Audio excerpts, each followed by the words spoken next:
Shabbat Shalom, family.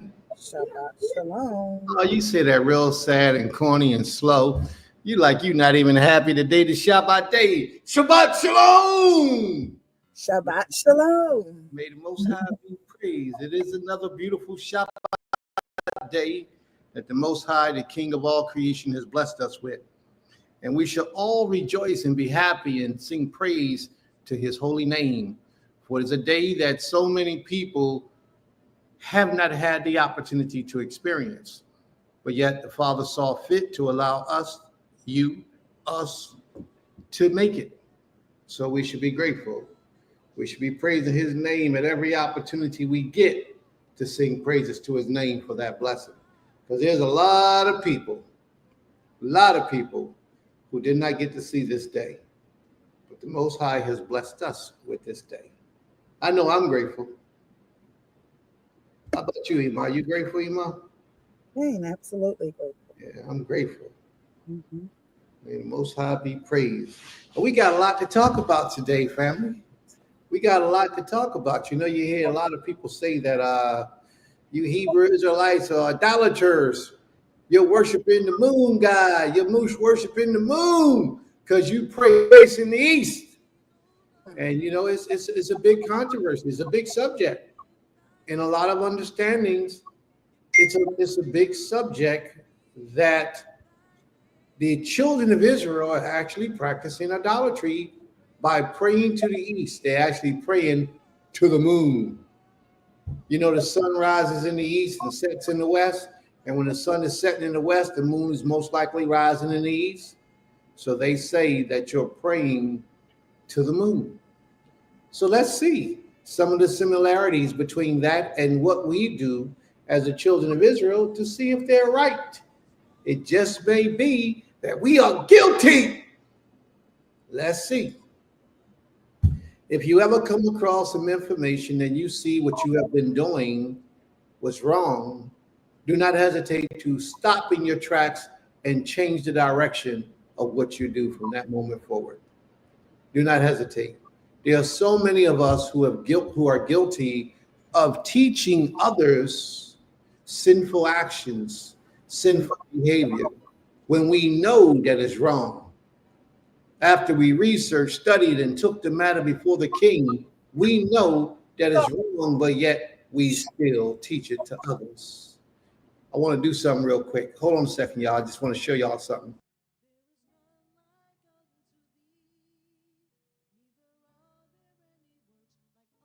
That means unity. That means brothers and sisters coming together, united to do some great things. They got their mind together on one accord, and that's what we attempt to achieve every Shabbat day, to get us closer and closer to unity. May the Most High be praised, because that's how we want to do it, y'all. That's how we want to do it. We want to worship this king and be pleasing to this king to the best of our ability. Tevulim. Tevulim. Hello? Hello, Tevulim? Came.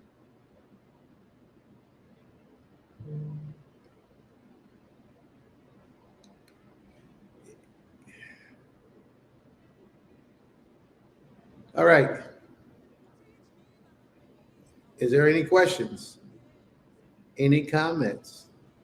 No? Then let's get started. May the Most High be praised. So let's go. Ima, would you like to be the first one to thank the Most High and give the Most High his praise? Give the Most High his thanks? Can absolutely, absolutely. 1 second.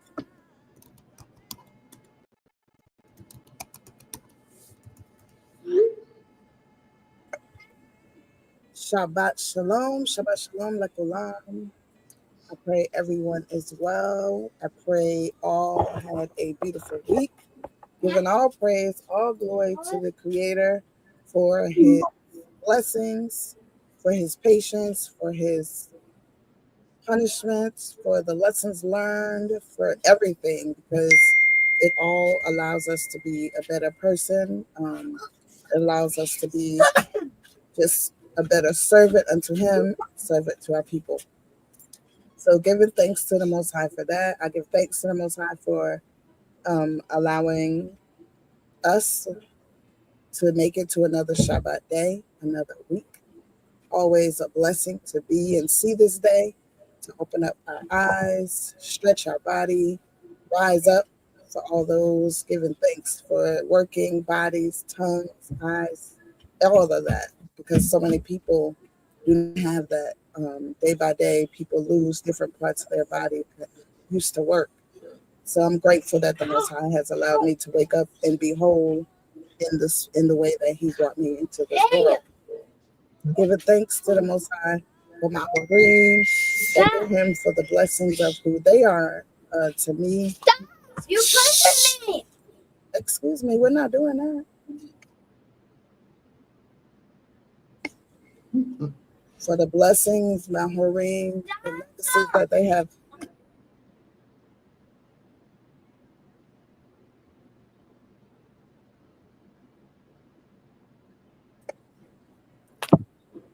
So, likely everyone. I have my nieces here with me this weekend.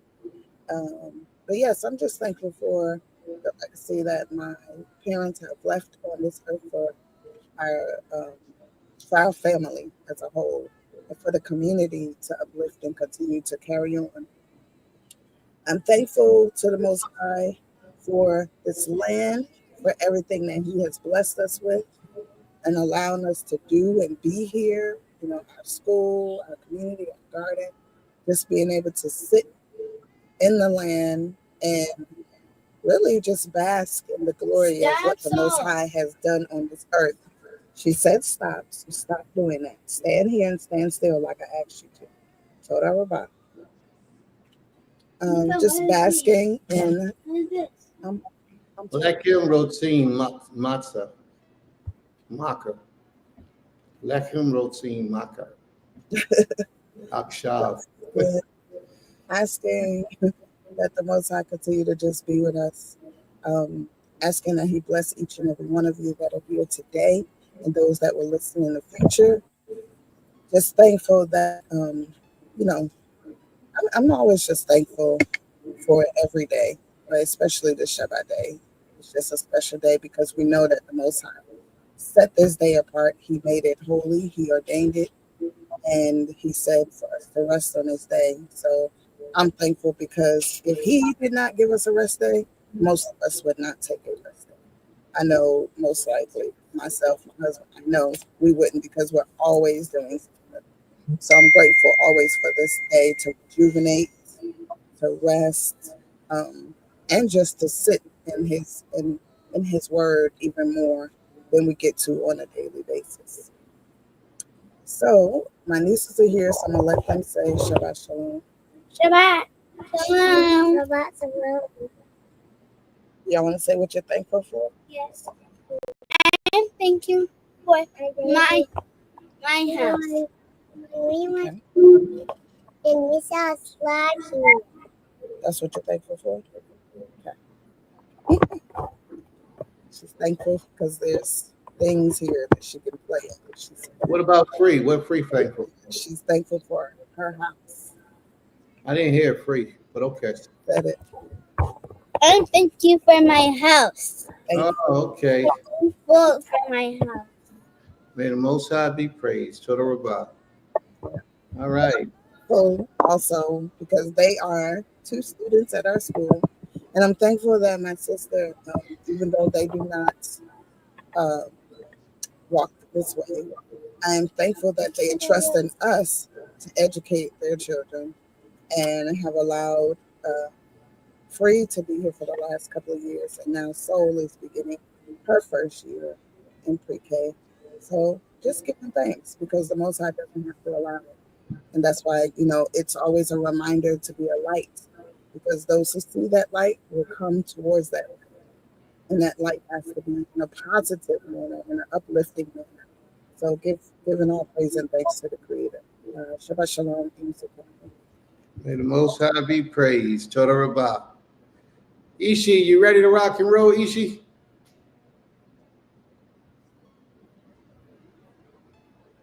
Okay. I I can give, I'm not ready to show yet. I'm sorry, I was getting the baby together, but I can give my thanks as of right now. Whichever you desire.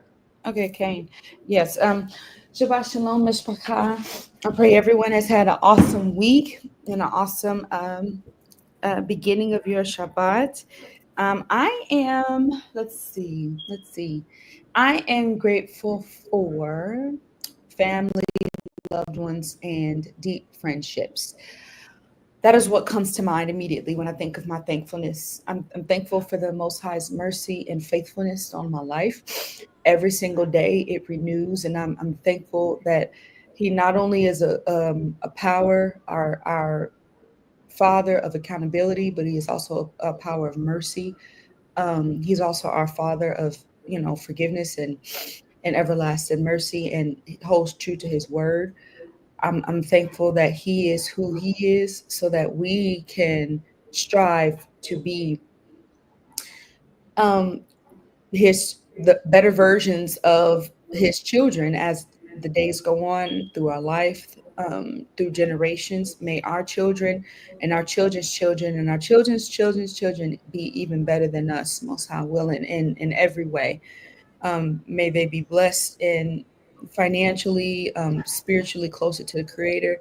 May each generation represent the Creator stronger and stronger and stronger until we are back in our land. And prayerfully, it's in this lifetime. But if it not be, I pray that our son and our son's children see that in fruition. Um, so that's what I'm grateful for. I'm thankful for just life and who the Most High is. And um, yeah, Zehu. All right. May the Most High be praised. May the Most High be praised. Torah. Shabbat Shalom. Yes. Giving praises and Salak with Creator.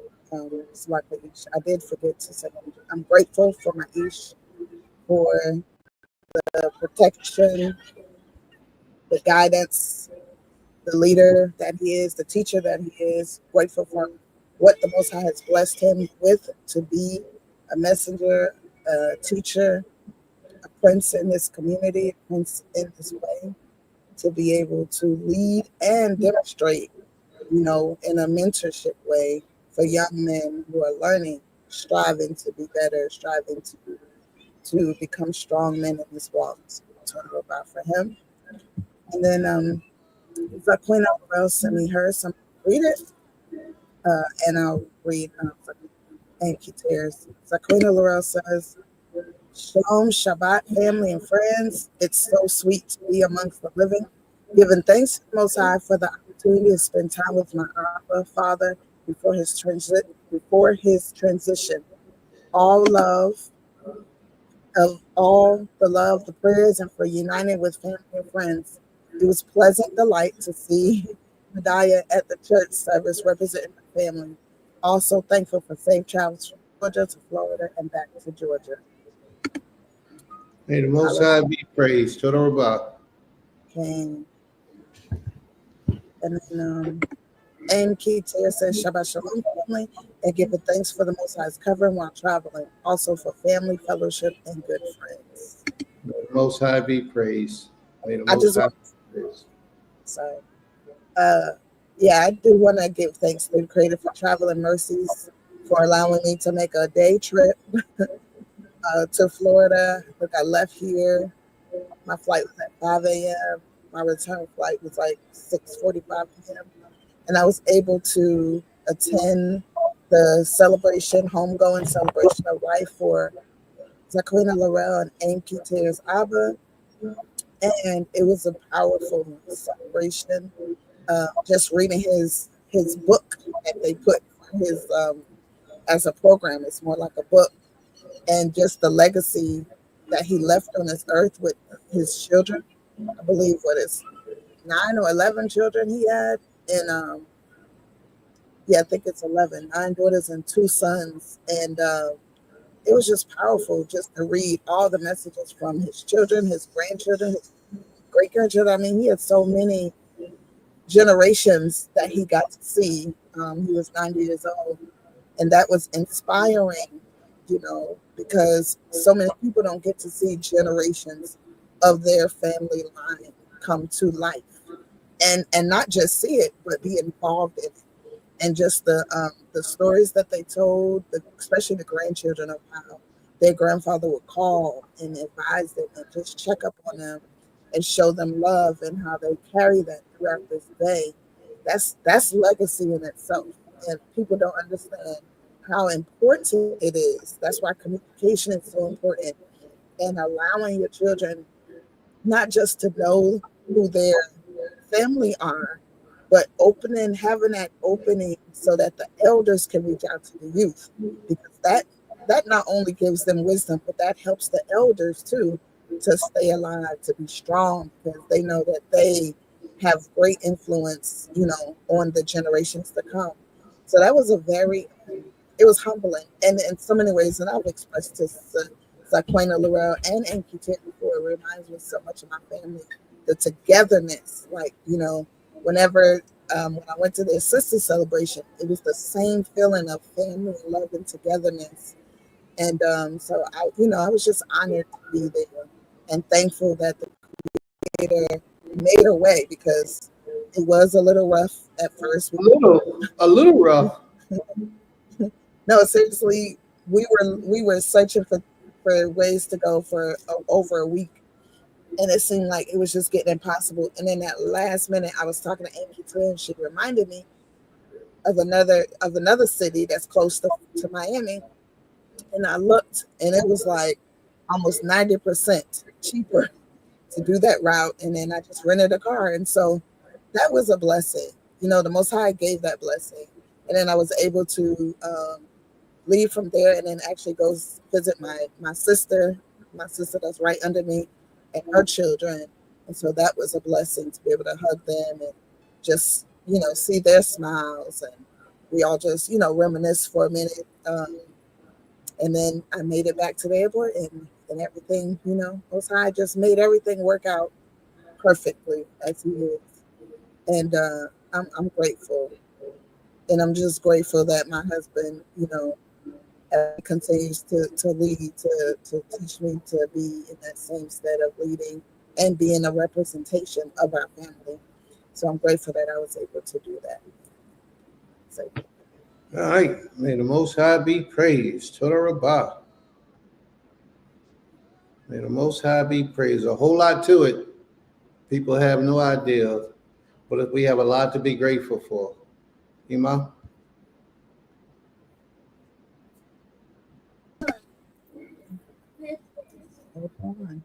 don't worry about that. Go back down there, please. Toda Rabbah. Shalom. Aim Sukari says, I am grateful for the blessings each day of guidance, especially joining service. Celebrating Black August Memorial's remembrance of those captive passed on and those still seeking justice. May the Most High be praised. Toda Rabbah. So happy to have you here as well, Aim Sukari. And then Aim Kitir says, Hallelujah, Princess Madai, your presence and support meant a lot to us. Toda Rabbah.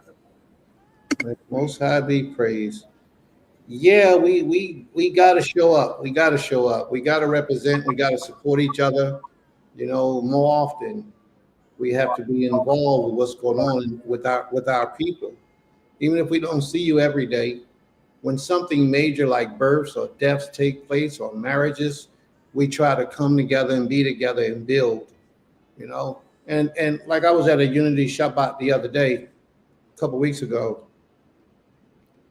And one of the spiritual leaders was talking about all the different Israelite places that he was associated with, but none of them was at his Unity Shabbat. And I feel bad about that, because I was there, I showed up, but I just feel like we need to start supporting each other a whole lot better than just lip service. Because we'll be on these calls and these meetings and we talk, but it's all lip service. When the holy days come around, nobody shows up, or very few people show up. You have a baby, you have a new baby, you almost get no support. Nobody shows up. My own wife passed away. My wife passed away. And some of the people that was the closest to me, to the day, I haven't heard anything from them. Don't even talk about, don't even mention it. Not that men look for that type of stuff, but as brothers, you want to be there to support each other in your hardest times. And it's very difficult. And I'm a man. This is how I live. This is how I stand. But when somebody that close and that dear to you transitions to the next realm, you know, it's a piece. It's something that you have to deal with mentally, spiritually, emotionally, and financially. And it's a lot when somebody passes on, that the person who's responsible for the putting away of that person, it's a lot of responsibility, financial responsibility, mental, physical responsibility. And it's always good to have somebody say, yo, bro, you ain't got to do that. I got that. It ain't got nothing to do with money. They could just call and say, I'm going to make those arrangements. I'm going to go to the funeral home. I'm going to make sure the burial site get done. You know, it's just a lot to it. And I think that we who haven't lost anybody recently in our lives, not me, but us, we tend to not focus on the need to help those who are in need. We're more so worried about ourselves.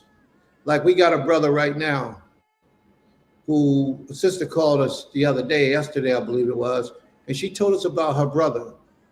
And you guys can go look it up on the YouTube page. Sister Yo Cheryl. Sister Ima, can you look for that post real quick so you can find it, so we can advertise it and help support if we can help support? So Sister Yo Cheryl called us yesterday and she told us about her brother who bought a house legitly the right way. And then I think 5 years later, maybe, I don't want to say 11 years, but I think it was 5 years later, the city comes and say it's their house. They takes the house from the man and auction the house off. And he's fighting. He went to the auction yesterday to try to get his house. Can you imagine what he's going through right now? The stress, the trouble, the turmoil that he's going through right now. What I want to do is make you all familiar with the situation. So after Shabbat, what we share with you, you can go and support this brother the best you can. You don't have to do it on the Shabbat. We're not asking you to do it on the Shabbat, but we want to make it open to you so that you'll be aware of it. For anyone who knows Sister Yoshera, look her up. She's on Facebook. She knows a whole lot of people. But it's a very serious situation that she's going through. If you can help, help, because they can use your help. But it's just, we got so much to be grateful for the majority of us, and we're not, we show very little gratefulness. And we should do a lot better than what we do. Can you post a link to that page where they can go see him? Just post a link so that they can go at their leisure after Shabbat and help the brother out. But the brother needs your support. And this is what we are all about. This is how we're supposed to move. We're supposed to help each other to the best of our ability, because it may be you next. It may happen to you next. And then when it happens to you, who are you expecting to help you when you didn't help someone else? We got to stick together, family. We all we got. Nobody else cares about us. This society, this social system, these people that's in charge are bringing all those Africans from Africa over here to the United States. So they ain't got to do nothing for you. They ain't got to hire you. They can hire them. And it'll look like, just because this color of their skin is dark, it'll look like they're not racist.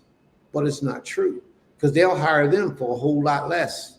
And then us, the true people, the true indigenous people to this Americas, they will disregard us, disrespect us, and move us to the side. And a lot of that is because they know that we're not African. We're not African in that sense. They know that we're not those Africans, those particular Africans. They know that. It's us who don't know who we are. They have a distinct feature, distinct characteristic, distinct attitude. They're not us, but we feel that they are, because the Europeans told us that they are. They're our people to a long distant arm. They're our people. But other than that, I mean, we were here in Americas before the Europeans ever even thought about coming to America. We were already here. A lot of our ancestors was already here. There's other things we got to be thankful for. These are a lot of the things we have to be thankful for. Do your research, family, and see if Black people was here in the Americas before the Europeans came. So let's keep on, family. Let's keep on. Does anyone else want to thank the Most High for anything special? Now is the time to do so. If we got anyone else who wants to thank the Most High, now is the time to do so. Imai, you got something you want to say? No? Okay. All right, then I'm going to go until we get some more people. I want to thank the Most High. I really got a lot to be thankful for. And most of the stuff that I got to be thankful for, I'm going to keep to myself because I thank the Creator for it, and I don't want to put too much out in the streets. But I'm thankful to the Creator most at this time for this beautiful land that He has placed under my feet, under our feet. Most people don't understand what a blessing it is to have land and have a home on your land that you can go to, take your shoes off, and just relax. It's when I'm in the city, I'm stressed out, I'm running all day, all time, always running, but it's a different type of run than when I'm here in Beulah land at Temple Kifarim. Just to be able to, like this morning, I woke up, I was in my camper, and I slept by myself. My Isha is Nida, so I slept by myself last night. And when I woke up, the sun woke me up looking through the window. And as I looked out the window, I just laying on my bed with my hands behind my head, just chilling, feet up, just chilling, just relaxing. And I look out the window of my camper and I see the trees and the birds, hear the birds flowing, and it's just beautiful. All the greenery, the beautiful grass. It's just beautiful, man. The aura, the feel of just being out in the country is a beautiful feeling, man. And I never get that feeling when I'm in the city. Even when my windows are open and the sun shines and I'm in my bedroom in the city, it never feels, it feels good, but it don't feel nowhere near like the energy and the radiance and the ambiance and the sequence that I got right here on this land. And I just thank the Creator for it, because it's a blessing.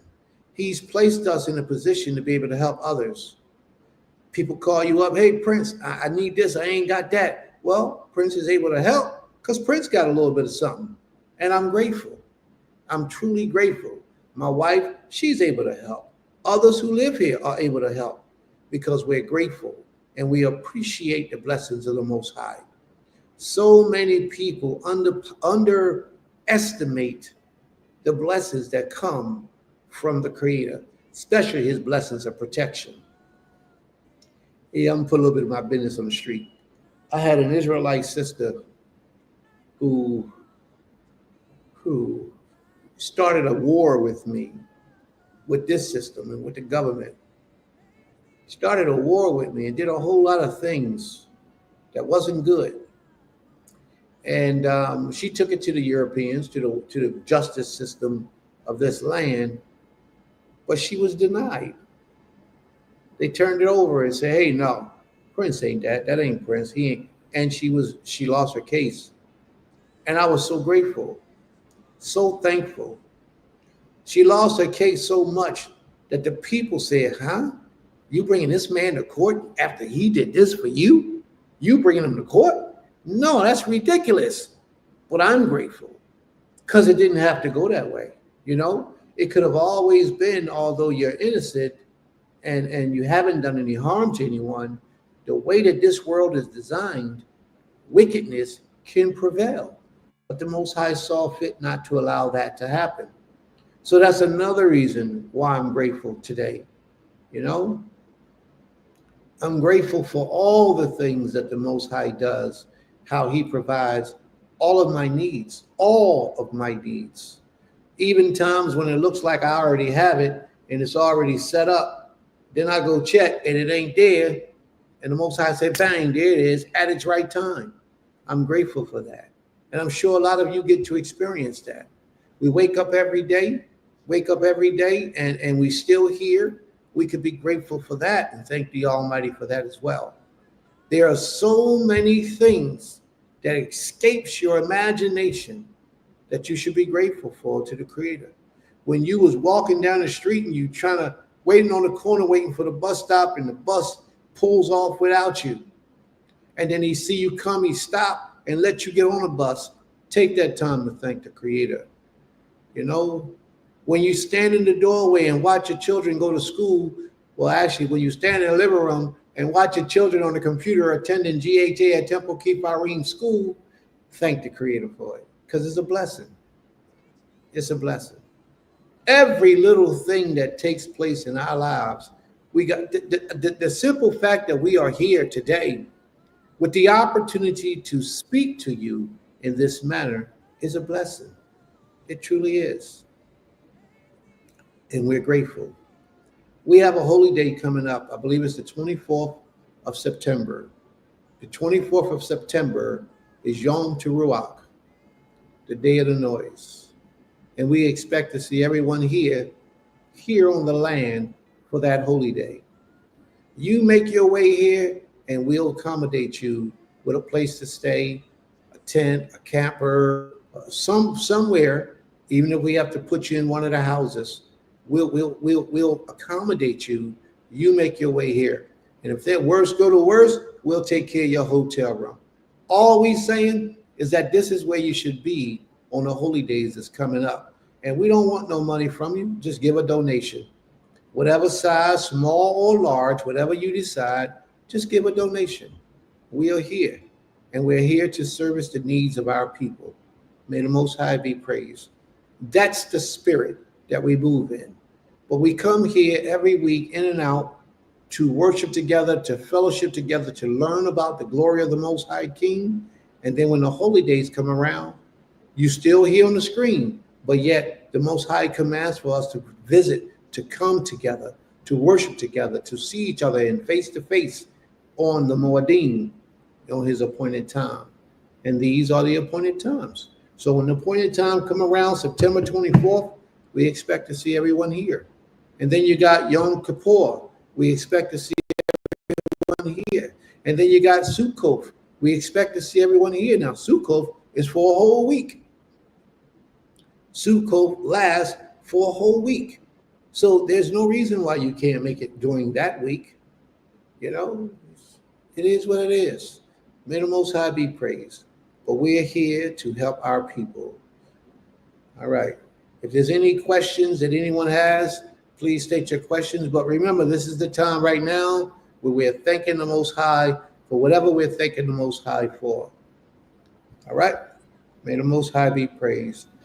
Toda Yah for the vision of Beulah Land and GHA and surrounding ministries. May the Most High be praised. May the Most High be praised.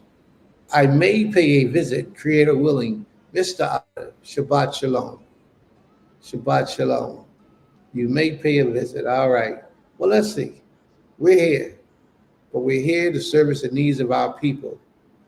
And a part of that, our people are still stuck in those cities thinking that that's the place to be. Stay there.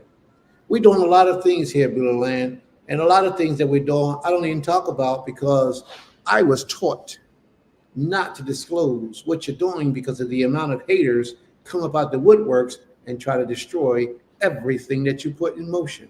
So therefore, we keep our mouth shut.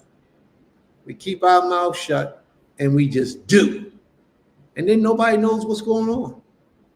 They won't see, they don't know, they can't feel, they don't understand, but it's supposed to be that way because it's intentional. If you were here, then you would know. And it's because you're not here that you don't know. But we moving, we getting things done.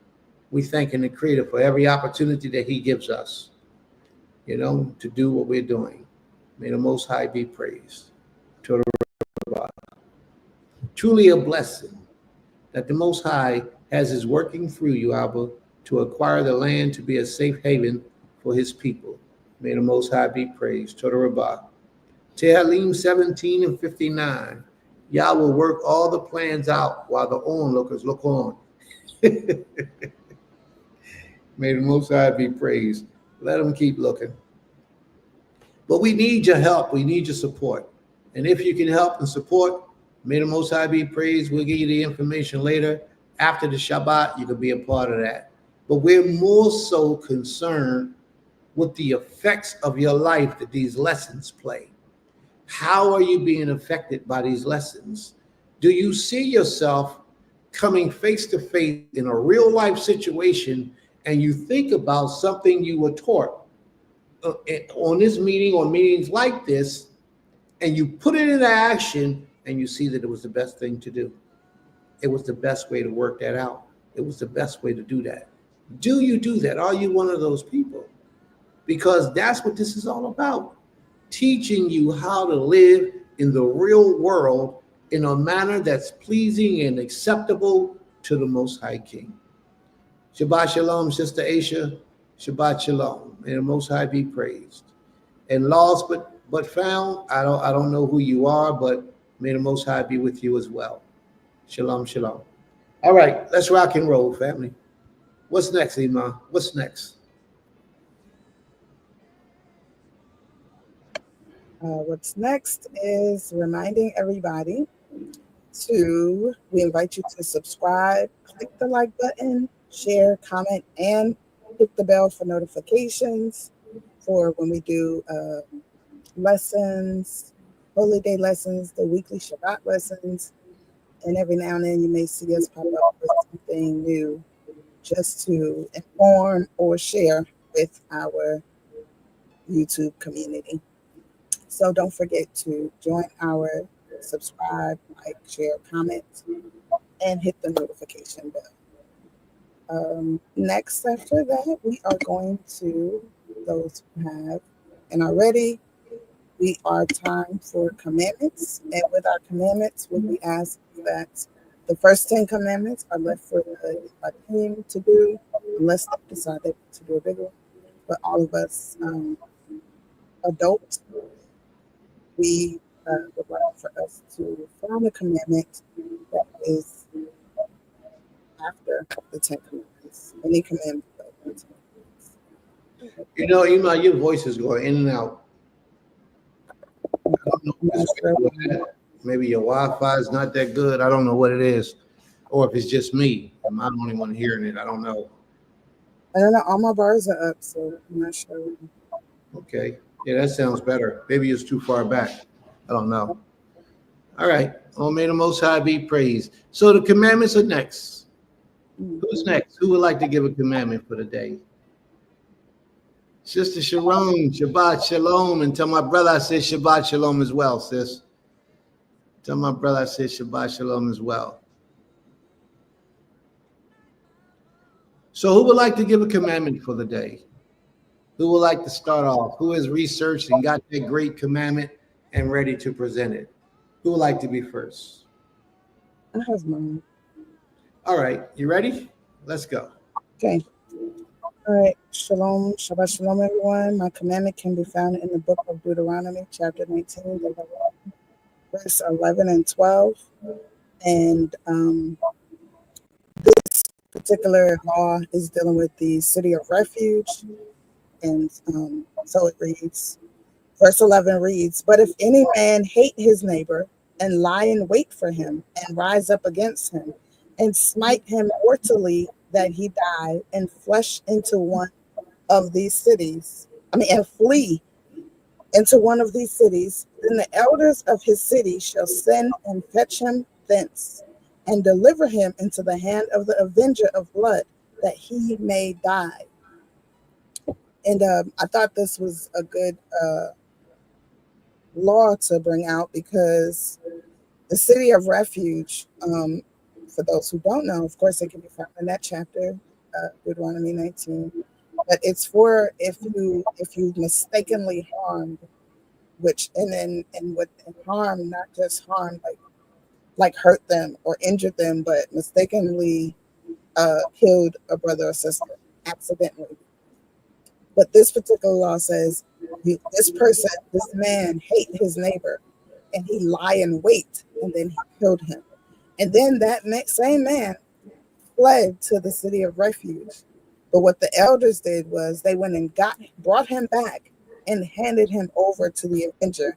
Normally, the avenger of the slain man is usually a family member, and then he also was slain because of what he did. So the city of refuge is not for those who are guilty in a manner of that you basically planned it, you did it purposefully. You basically, they said he lied. He lied in wait, and he hated his neighbor. So it shows you the clearness of the wording shows it wasn't an accident. It wasn't a friend of his, even though it was his neighbor. And the Most High, showed us how we're supposed to treat our neighbor. But it said from the beginning he hated his neighbor and lie in wait, and then he shed the neighbor's blood. He killed him. So, so yeah. So, All right. How does that apply? I wanted to ask this question. How does that apply to today's time? Do you think we should have a city of refuge now?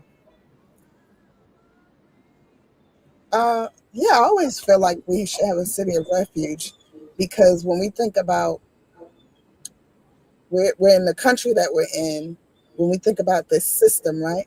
The just lie system. It's not. It's the. I don't see justice in the system.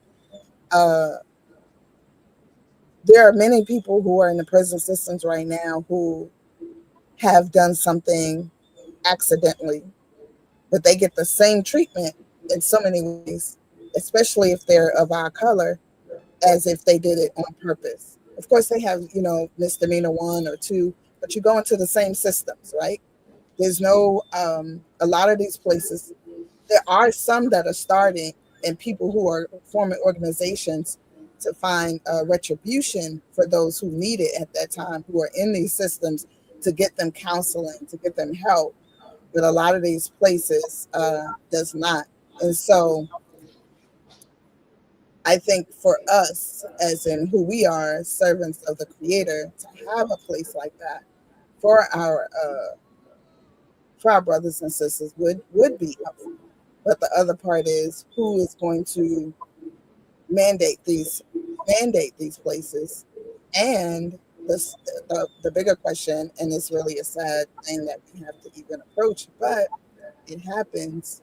How do we trust those who are going to be there to not play favoritism, to not allow people there that's not supposed to?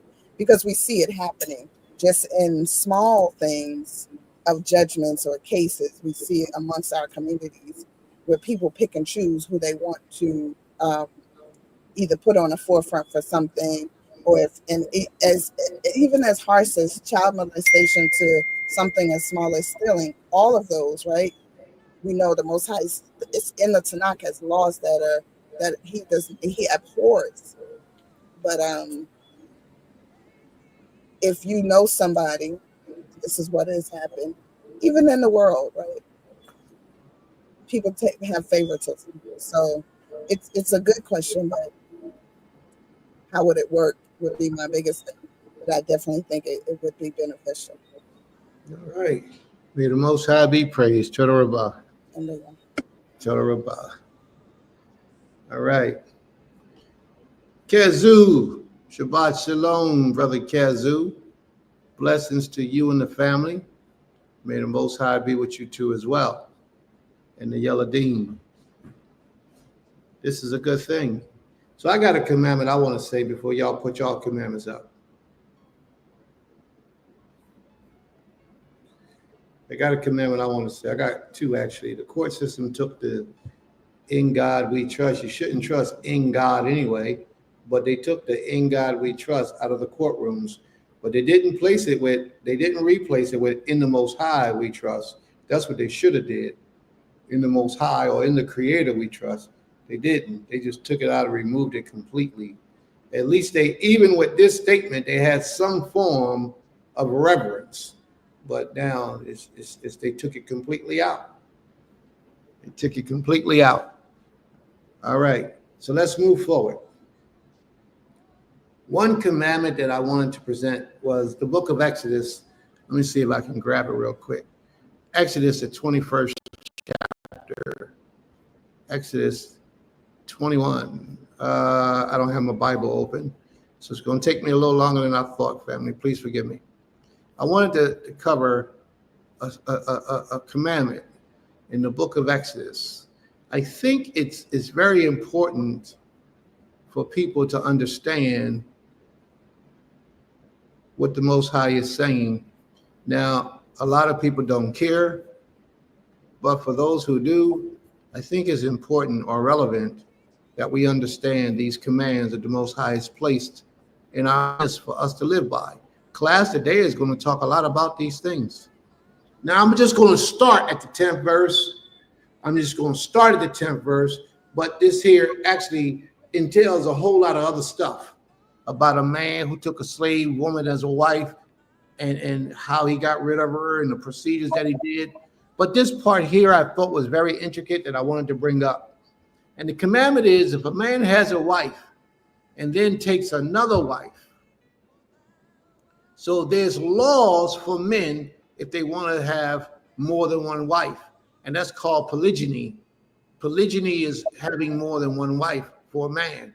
So if a man decides he wants to take another wife, if he takes him another wife, her food, the first wife, her raiment, the first wife, and her duty of marriage shall he not diminish.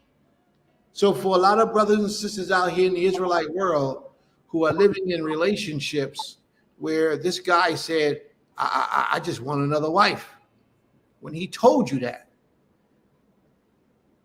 But the moment he took that other wife, well, even before he took that other wife, he couldn't afford to take care of you. He wasn't doing that properly. You had to ask your brother and sister and your father and your cousins for finances to provide for the family.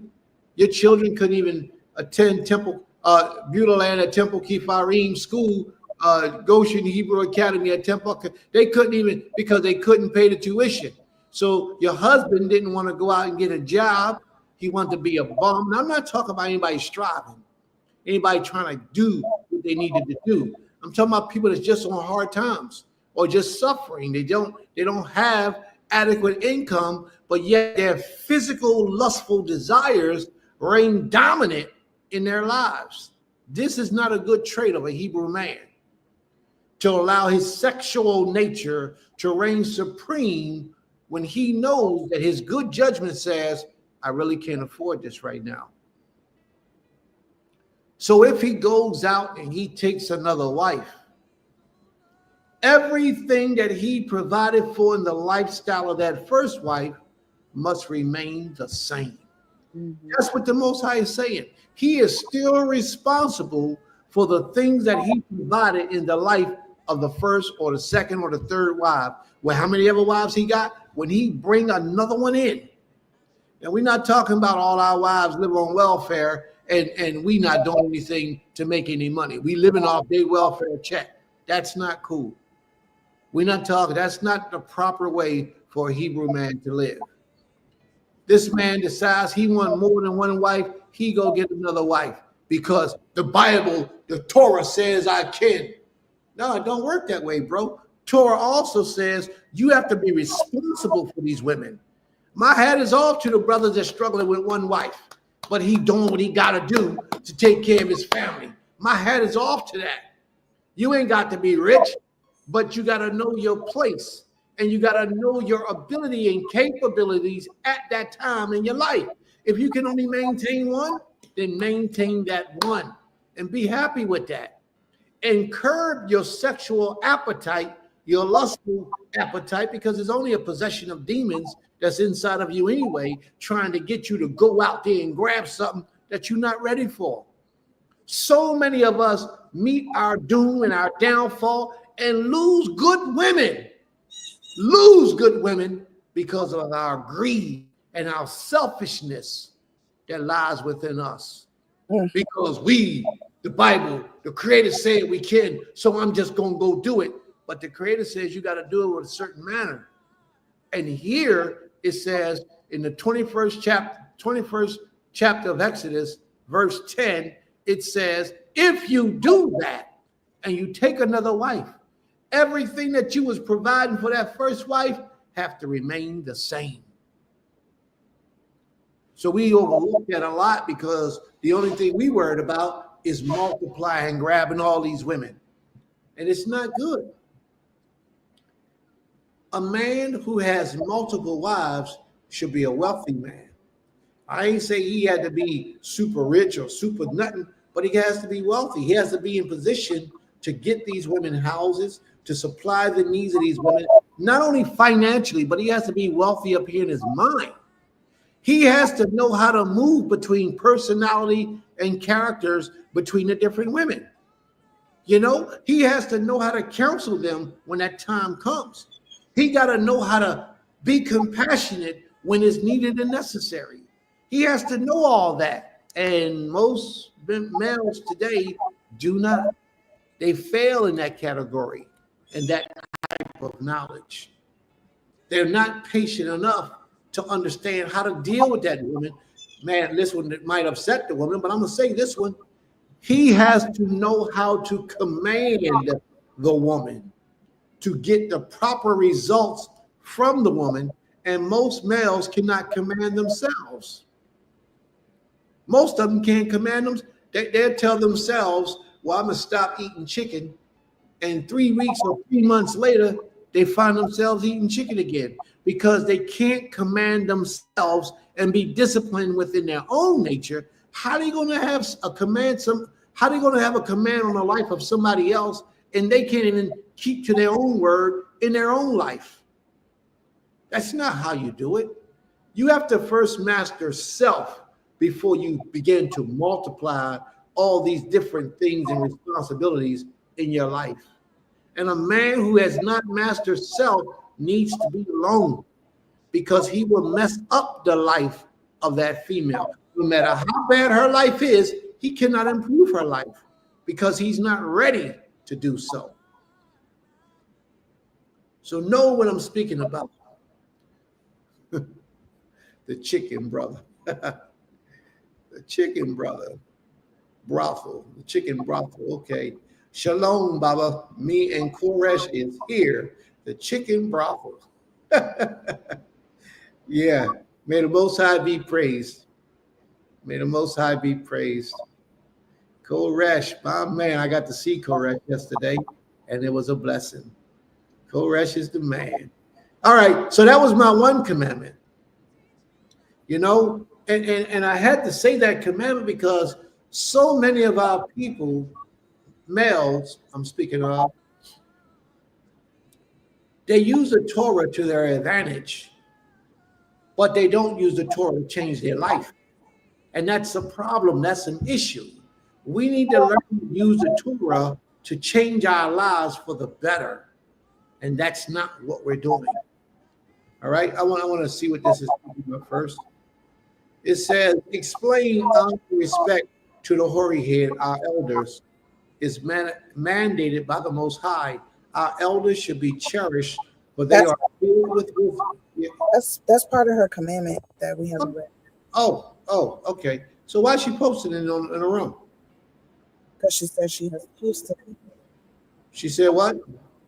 She said she has to post her commandment today, I guess, for me to read. For you to read. Okay. All right. Well, let me finish where I was at.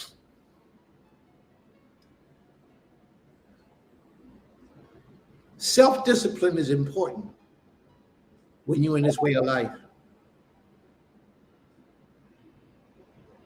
Self-discipline can make you rich in this way of life.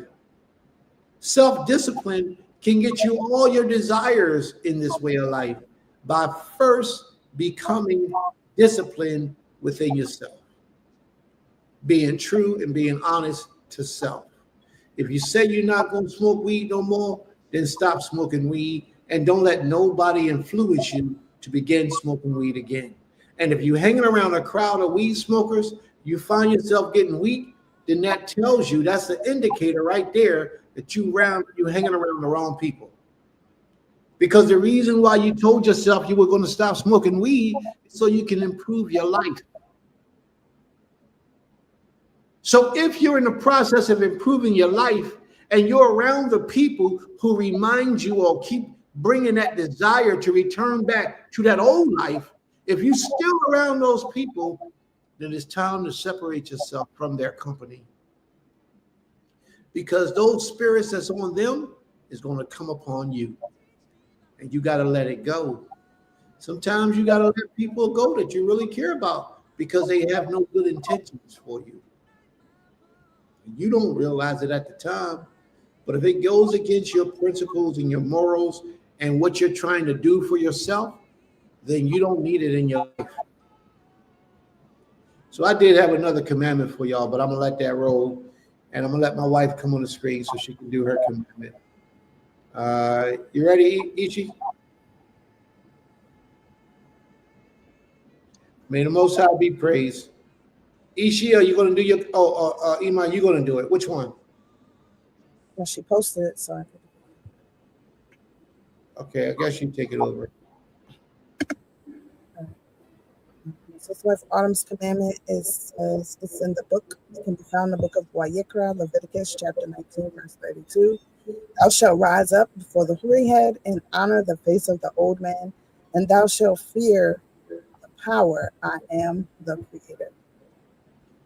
Her explanation reads, honor and respect to the hoary head, our elders, is mandated by the Most High. Our elders should be cherished, for they are filled with wisdom, experience, and knowledge, and have made their sacrifices in life, which should be honored in righteousness.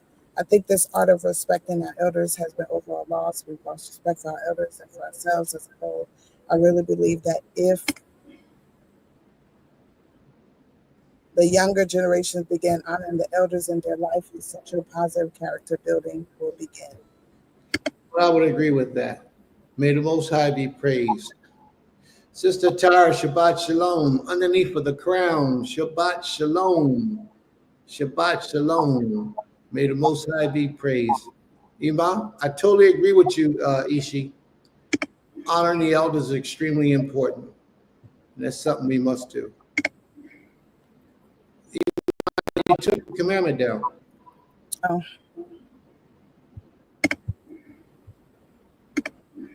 All right, the commandment from Zaprina Laurel says, my commandment for today is found in Shemot, Exodus 39:24. So let me go to it.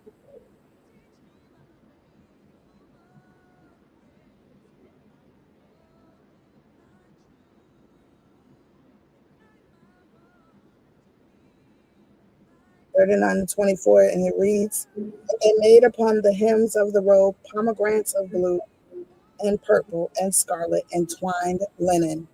And she said her explanation reads, the pomegranates were decorated with lily work. Lily, it's symbolism of beauty, purity, and renewal. May the Most High be praised. Toda Rabbah. Kol HaZaman. Y'all see that? Sister wrote in the room. Kol HaZaman. Does anybody know what that means? She's talking a foreign language. Does anybody know what that means? Kol HaZaman. Can anybody other than her, can anybody tell us what that means? Where my Hebrew scholars at? My Hebrew scholars. What's she saying to us? She was speaking about the respect of the elders and how you're supposed to respect the elders because they bring all those great benefits to our lives. They're possessed with so much wisdom, knowledge, and there you go, fresh Zulu life all the time. That's exactly what that means. All the time. Kol HaZaman means all the time. May the Most High be praised. Toda Rabbah. Boy, I just love this family right here, boy. Y'all be on point. I guess that's the New York house in the family, huh? Speak Hebrew. Shabbat Shalom. Shabbat Shalom. All right. Writing that down. That's right. Kol HaZaman. And it means all the time.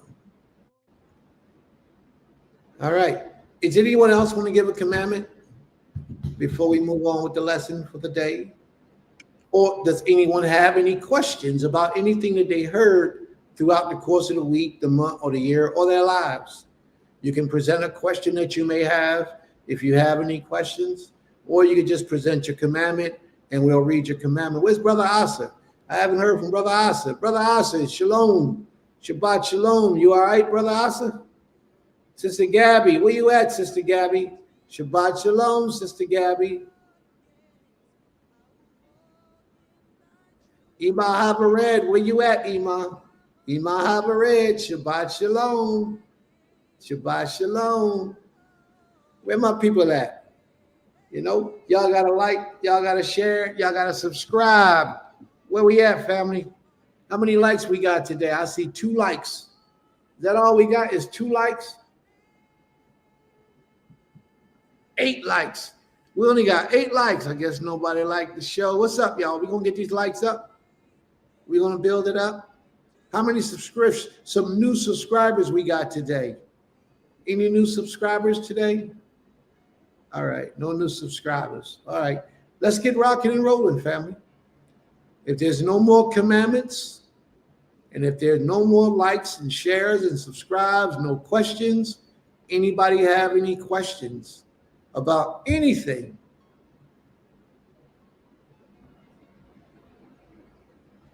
All right, there was something that happened that I saw that I wanted to share. Let me see if I can find it. Give me 1 second, family. It was something that I saw that I wanted to share to the family before we even get reading, before we even start reading. And I'm not going to discuss the whole issue. And I do know it's the Shabbat day, so it ain't but so far that I can go with it. But I felt I wanted to present this to the family for the reasons that we talk a good talk, but very few of us are walking the walk. And we need to have more of us that begin to walk the walk. Okay? It needs to be more of us that walk the walk and not just talk the talk. Israelites talk the talk a whole lot. So I want to take y'all to this place, and I want to share my screen before we get into our class. This is a little bit off subject, but it's very much needed in our society today with our people. All right? Let me shut this down so we don't need to see all that. And let me move this so that we can start from the beginning. All right. My house is in the process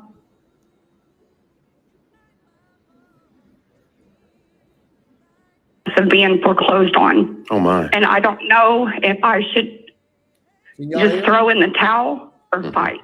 So I lost what? my husband. I lost my husband 4 years ago, and we've been surviving off the Social Security and insurance payments.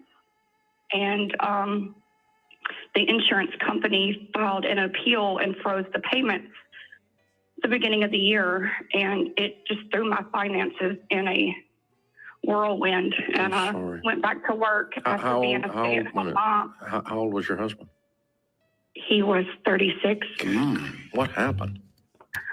He was working for a roofing company in Hendersonville, and he fell through a skylight working on a roof 30 feet. Oh my. I'm so sorry. And he suffered a cerebral hemorrhage. And the insurance company that was what, workers' comp or liability insurance for the employer says they're not liable? Comp. Yeah, they filed an appeal. And You have an attorney? I have one through Workman's Comp, and they have denied the appeal and restarted my payments. But that put me in a place where I got behind, really behind. And then by the time I got a job, I was drowning. Yeah. So have they set a date on your foreclosure? September the 17th. Okay. All right. So we get a little time, get a little action here. We got 45 days to work on this. That's good news. What is your home worth? $375. And what do you owe on it? $64. Okay. You are not getting foreclosed on. Breathe. I know how to stop this. I mean, I know this is my fault. It's not your fault. Nope. No, it's not your fault. Life has happened to you. You've had a tragedy, honey. And I wasn't taught the best discipline when Sarah, it comes to money. So to start with, I want you to breathe this in. 100%, I've been doing this for 30 years, you are not getting foreclosed on. Okay? We're not going to allow you to lose that much equity. We have our ways. Okay? We're not going to do this. Okay? So you're okay. Now, do we have some problems that we need to address? Yes. Okay? We do. But you're not going to lose this house. I'm 100% sure of it. Okay? Do you believe me? Do you believe me? Okay. It's my job to do this. It's all I know how to do, and I'm the best in the world at it. Okay? You're not going to lose this house. Now, so you've been living for 3 or 4 years off of insurance payments. You were not working before he passed. Is that right? No, that's correct. So how old are you? I'm 40. And what is your new job? I work for Lowe's corporate office. It's a remote position. Okay. And what do you make? $20 an hour. Okay. Good. Good. And you're getting 40 or more hours? Yes, correct. Good. Good. So can you do a budget and eat on that and pay your house payment if you were current? Absolutely. Okay. All right. How much is your house payment? 600. Okay. And how many house payments behind are you? 5. 5. Okay. So you need $3,000 to get current plus some fees, right? Right. Okay. That's correct. Okay. All right. Do you own anything? 2 cars? You still got his old car? No. My car got repoed last month. Okay. All right. How are you? Do you have a car at all? No. Okay.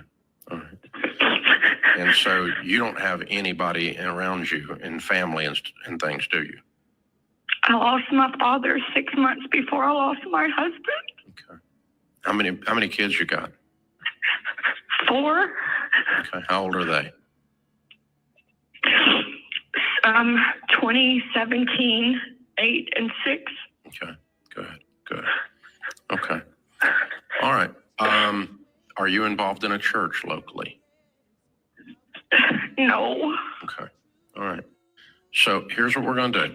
Okay. We're going to wrap our arms around you and make sure you're okay. And we're going to put a bunch of people in your life, and you're going to follow the instructions of these people, and we're going to save your house, and we're going to get you back up on your feet and get you a car and get you going again. Okay. That's all I wanted y'all to hear.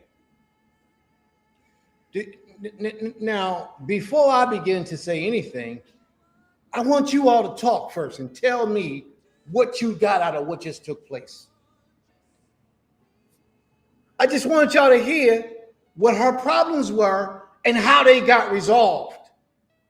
So before I start igniting this fire and moving in the direction that I'm going to go, I want to hear from the family first. Tell me what y'all got out of that message. Do I need to play it again? Or can y'all speak about what y'all heard? Please, somebody tell me. Tell me what you got out of that message. Somebody tell me. So I was typing it, but I guess I'll speak it. The first thing I noticed is that he listened and listed all of her issues. And then he also asked her to speak it out so she could hear it, and also asked her what she can do for herself. Like if she had a job, what she's making, what she's able to do. And then he, asked, of course, how much is, so he asked what's the debt, I guess, what's her debt. And so basically, and with doing that, he gathered in his mind as he was asking those questions, what and how he could do, or whatever organization that he's a part of. And at the end of it, he said, oh, well, I'm going to put all these people around you that's going to help fix your problem. Because he already gathered from her that she has a job that she can maintain her life if certain things didn't happen, with the life insurance, whoever. But he's going to help her with that. And then he's going to place certain things in her life to position her so that she can continue on without, due to the loss of her husband. That's what I pretty much gathered from it. All right. Very good analogy. Very good analogy. Was there anyone else? Is there anyone else saw the significance as to why Prince chose to play this video? Anyone else? Any other comments? Ishi, do you want to speak your comment or do you want us to read it? There you go. That's the key. That's the key. Community. That's the key to why this video was made. I can speak it if you like. Yes, you can. Oh, y'all got me on fire. We ain't even get started. Go ahead. Speak it.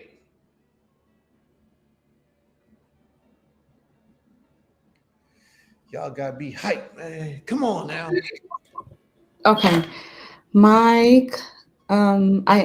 Please let me know if I need to turn the TV off in the background. I do have it on. Okay. Can you? Is it okay? Yeah, turn it down a little bit. Turn it down. Turn it down. Okay. 1 second. Oh, y'all got me hyped, man. Boy, and these European people. Nah, y'all wait till I get started. Man, listen, I got so much in my heart I want to say about that video.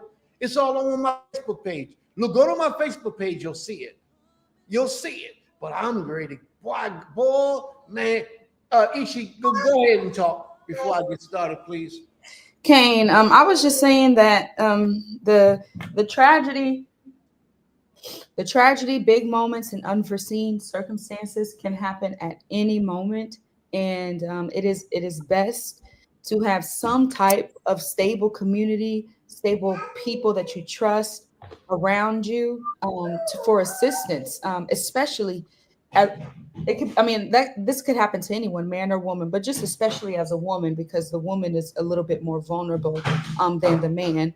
And in that case, her husband actually died and passed, which is so tragic. And we didn't listen to the whole thing, so I'm not sure if she has some type of life insurance or anything like that set up, but clearly she was in a real bad situation, got back on bills and everything. It's just terrible. It's terrible. And the system that was working against her didn't really help her. I mean, she explained that she got her payments turned back on, but the fact that they turned them off in the beginning, it just shows you that the system, once again, does not have your back at all in any way. So it's so important to have that community around you, even if it's just a few people, to have your back and be your neighbor. Say who? Let me show y'all this one more time before we get moving. Y'all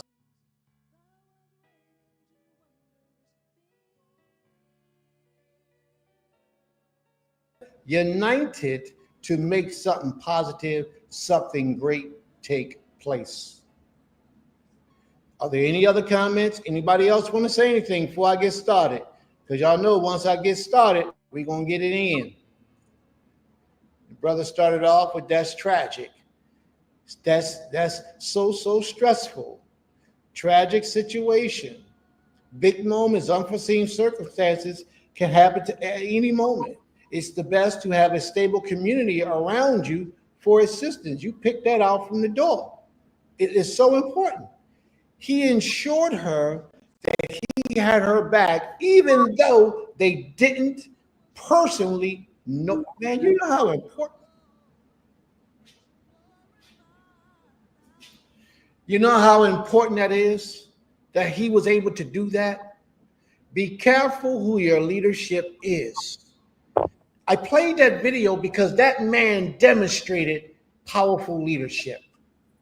Why do you follow people? Why do you walk with people? Why do you subscribe to people, send your money to people who won't care two scoots about you if something happens to you? That's not proper leadership.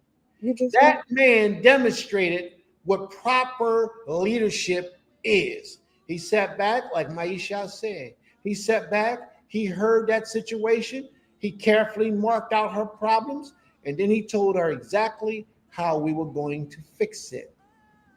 I promise you, he followed up on everything that he said. I promise you he did. He didn't just talk about it to be heard. He didn't just publicize it for the world to see it, to make it a big thing. The man said, he didn't say things like, well, he did say later, but he didn't say it in what I'm going to say. Oh, you know what? You might need to go get some money from some of your family. Borrow from, he didn't say this either. You need to put up a GoFundMe page and see if the community can give you some money. He didn't say that either. One of his questions to her was, are you a part of a church? Why did he ask her that? To see if she had support or what they were doing. What is the church responsibility would be for her in her life? What would it be? To do what? To help her. Exactly. To give her what she needs. To set her life the way it's supposed to be. A lot of people don't understand the importance of community. When you got a spiritual leader that's claiming to be a spiritual leader, make him prove himself. Because if he can't help you when your life is in array, then how is he going to help you any other time of your life? All he can do is take from you. But so many of us fall victim to just putting people in charge of us because they talk good, because they sound good. But how many of them are living the life that they're supposed to? I just talked to a young brother a couple of days ago, and this young brother told me something that his spiritual leader did to him.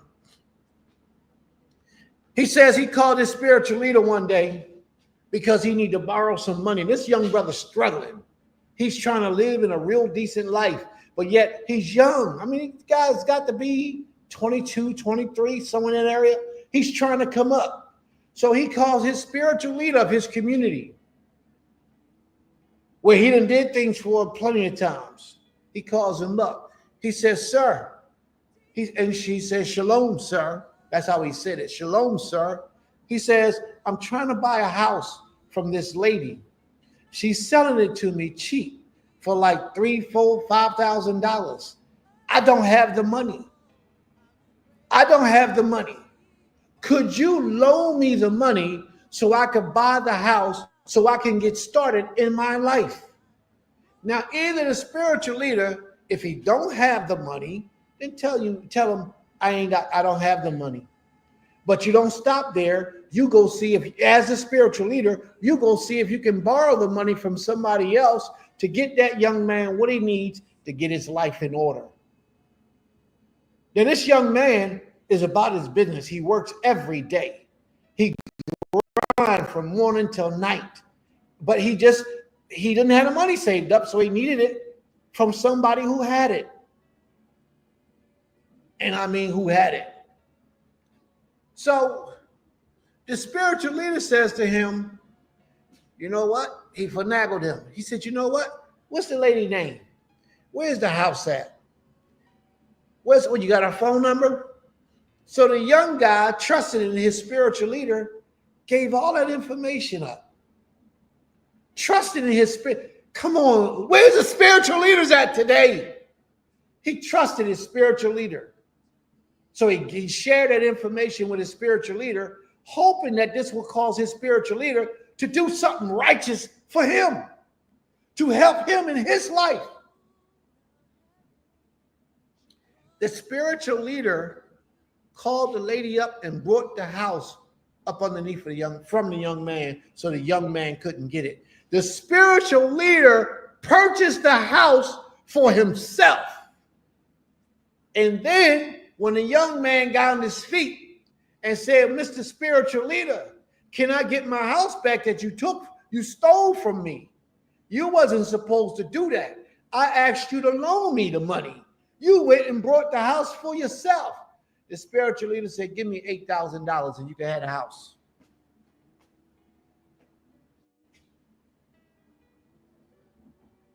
But these are the people that you trust, O Israel. These are the people that you walk with, O Israel. These are the people you call your spiritual leaders, O Israel. And you go to their pages, they got hundreds of people almost 1,000 people in their community. Matter of fact, over 1,000 people in their community. But this is the type of thing that spiritual leaders in this world are, and these are Hebrew Israelite, creator-fearing people. Another situation. Spiritual leader and one of the people in the congregation goes to the spiritual leader to borrow some money. Another situation.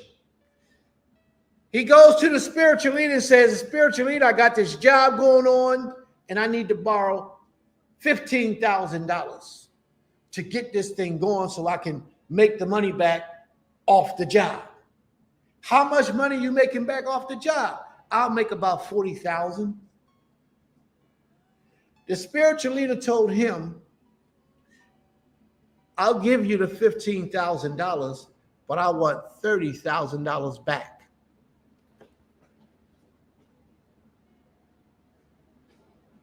What is this? What is this? Where does the Torah say you're supposed to charge usury to your brother? Matter of fact, Torah says you're not supposed to put usury on your brother when he's poor like that. This brother told him, I want $30,000 back, double than what I gave you. The young brother was so desperate. He was so desperate, he took the deal from the spiritual leader. When the time came that he couldn't pay the spiritual leader back the money that the spiritual leader wanted in a timely manner, you know what the spiritual leader did? He made him sell him his house, the house that he lived in. This was his spiritual leader. What did we come to, Israel? What type of wickedness is this? We serve the Most High when it's convenient to us. We stand in these positions of leadership as shepherd to the people of the Most High, but we're frauds. We're stealing and we're robbing. That spiritual leader, it wouldn't surprise me if the Most High gave him a tragic death, where his head got decapitated. I would not be surprised if the Most High dealt with him in a manner of a wicked man, because he knows law. He knows that you're not to charge usury on the people. And if he did, why has it got to be so high? And you know the man is wicked because the man that ended up, he owed the man now $30,000 somewhere in that area, and the man took his house for compensation of what he owed. That's wicked. And this is real. This is the people, these are the type of people that you're entrusting to lead, to guide, and to direct your steps in this walk. That's evil. The spiritual leader brought the house from the young man.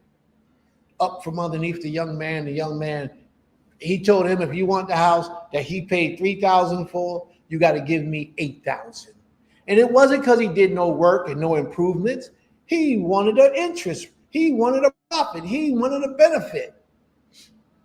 The young man said, the young man said, I need $15,000. The spiritual leader said, I'm going to give you 15. Same spiritual leader, I'll give you the 15, but I want 15 on top of that.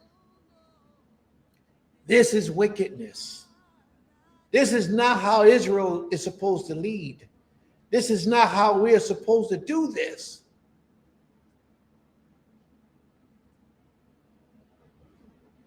This is not how we're supposed to do it, family. This is not how it's supposed to be done. It's wickedness. It's evil. And these are the people that we send our money to every week, every month, whenever we get paid. These are the people that we trust in. These are the people that we make their classes and their platforms explode with other souls. These are the people that we lay down our lives and be happy to say that we are part of. I have Sister Ornette, and Shabbat Shalom, Sister Ornette. She says, I've actually been in a position kind of like that when Lael was first born and I started having health issues. I went to ask my spiritual leader at the time for a loan to help me to travel and see a specific physician. Again, to gain interest off your money daily. Oh, wait a minute, I missed something. To see a specific physician. And he told me no. Well, I would rather he tell you no than for him to give it to you and then go against Torah and charge you extra. Now, I don't think it's right for him to tell you no if he had it in his possession. I don't agree with what he said. I would think that he would have said, here, let me give it to you. Just give it back when you can. That's what I would think that he should have said. We don't know his position. Maybe he didn't have it. I don't know that. But I would rather him say no than for him to charge you usury or tell you something like, yeah, I'll give you the money, but you got to come and you got to slave and do all this other stuff for me until you're able to pay it back. That's wicked. That's just wickedness. And that's what happens. Who that? Bobbies do the same thing, gain interest off your money. What's Bobby? It was supposed to be banks. Oh, banks. Oh, yeah. Banks do the same thing. And banks is horrible. I had legit been this spirit leader, personal hostess for 4 years. Oh, wow. So you know what he got, huh? She was blown away also. Oh, he had it, then he shouldn't have did that. Why do you think he said no to you, sis? What you think the reason was? Or did he tell you the reason why? Why do you think he said no? I'm just curious. Because if you say he had it and you was his personal servant, working with him, hostess, you're pretty much familiar with what he had. But if he didn't have it, he should have been able to go out to borrow it some kind of way. I would think that's what he would have done. I mean, this is real. The reality of all this is, and I've learned this many years ago, the people that you are head over, you're responsible for those people. You should do your job as a spiritual leader to make sure your people's life is as comfortable as possible when they're worshiping the Most High as they're supposed to. Because they were upset at how Lael came about. Okay, well, it is what it is.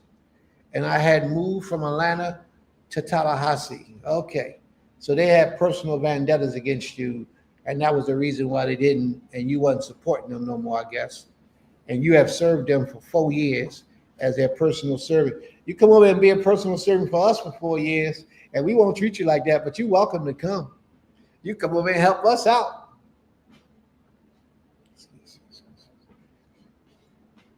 Give me 4 years of your life and watch what happens in the 5th year. By the time that 5th year happens, you let somebody, look, let me leave it alone because we're going to keep on moving. This is the Shabbat day. And we got a wonderful lesson in store for you all. Beautiful lesson. Why do Hebrews pray facing the east?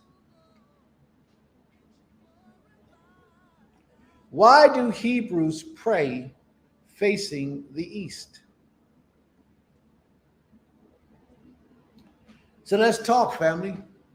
Does anybody know why we face the east during prayer?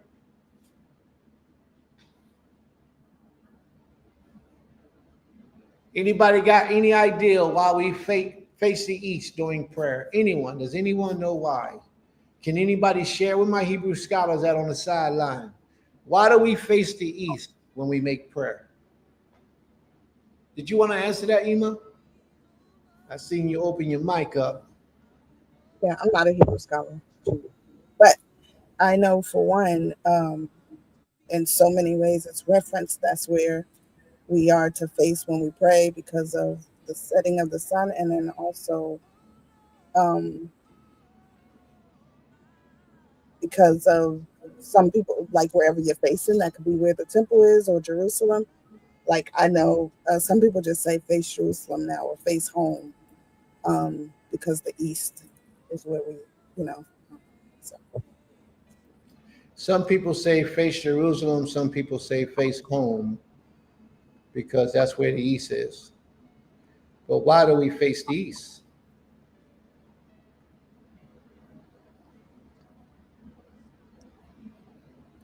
Why do we face the east, family?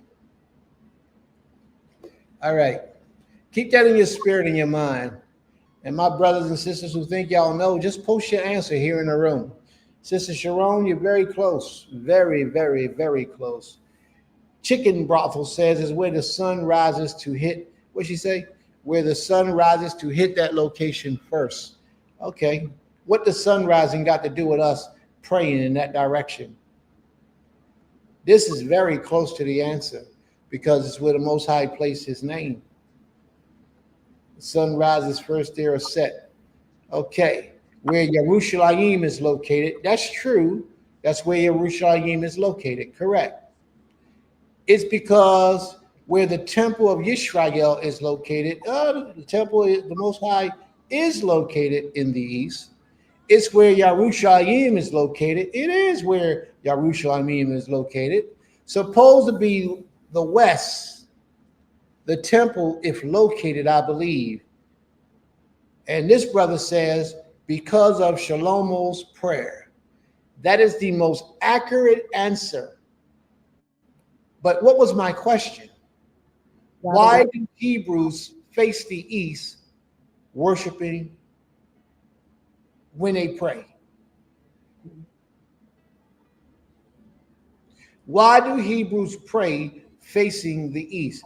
He wrote because of Shlomo's prayer. He is the most accurate of everyone who has demonstrated an answer today. All right? Shlomo's prayer, he repeats it again. All right? It was the instructions left.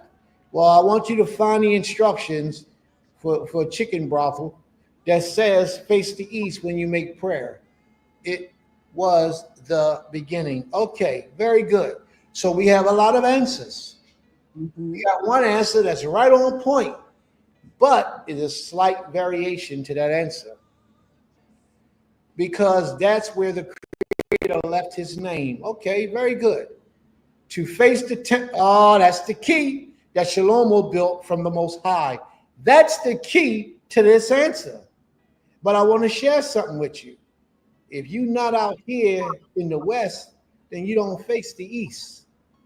If you're in another part of the world, it won't be East for you. It may be South for you. If you're on the other side of Jerusalem, like in Russia, it won't be East for you. If you're in Japan, it won't be East for you. It's East for us because we're here in America. But wherever you're at on the earth, you are to face the direction of the house that was built where the Most High placed his name. That's what we are supposed to do.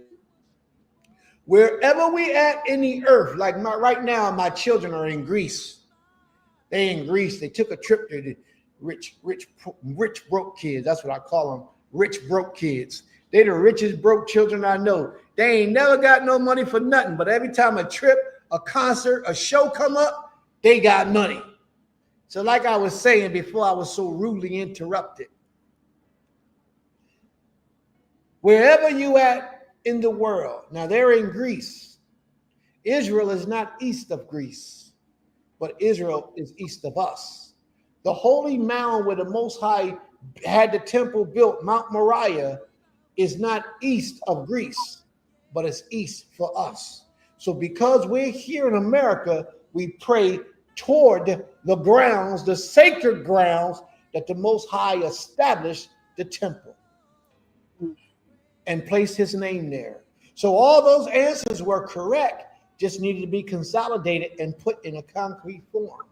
Now, I've given you an answer, but let me show you something else that a lot of our people do pray to the moon god. The moon rises in the east. Did you know that? A lot of people don't know that. But the moon, it rises in the east. When there's a new moon across the horizon, you look toward the east and you'll see it crack through the sky. There's a lot of Hebrews who pray facing the new moon or facing the moon rise. There's a lot of Hebrews who do it today who don't know no better. They don't know the answer to the questions like we just presented. And we're going to talk about some of those people today. It ain't nothing new though. This is something that our forefathers have been doing for a very, very long time. Are y'all ready? Let's get started with this.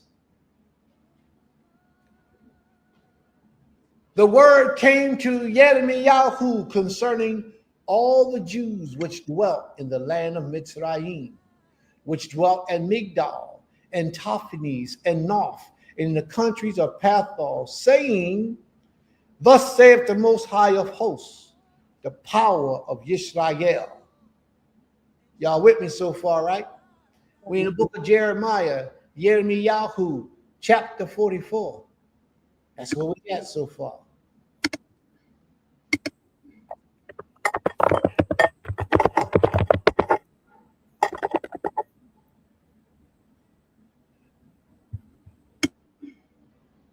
Because of their wickedness, which they have committed to provoke me to anger, in that they went to burn incense and to serve other powers, whom they knew not, neither they, ye, nor your fathers.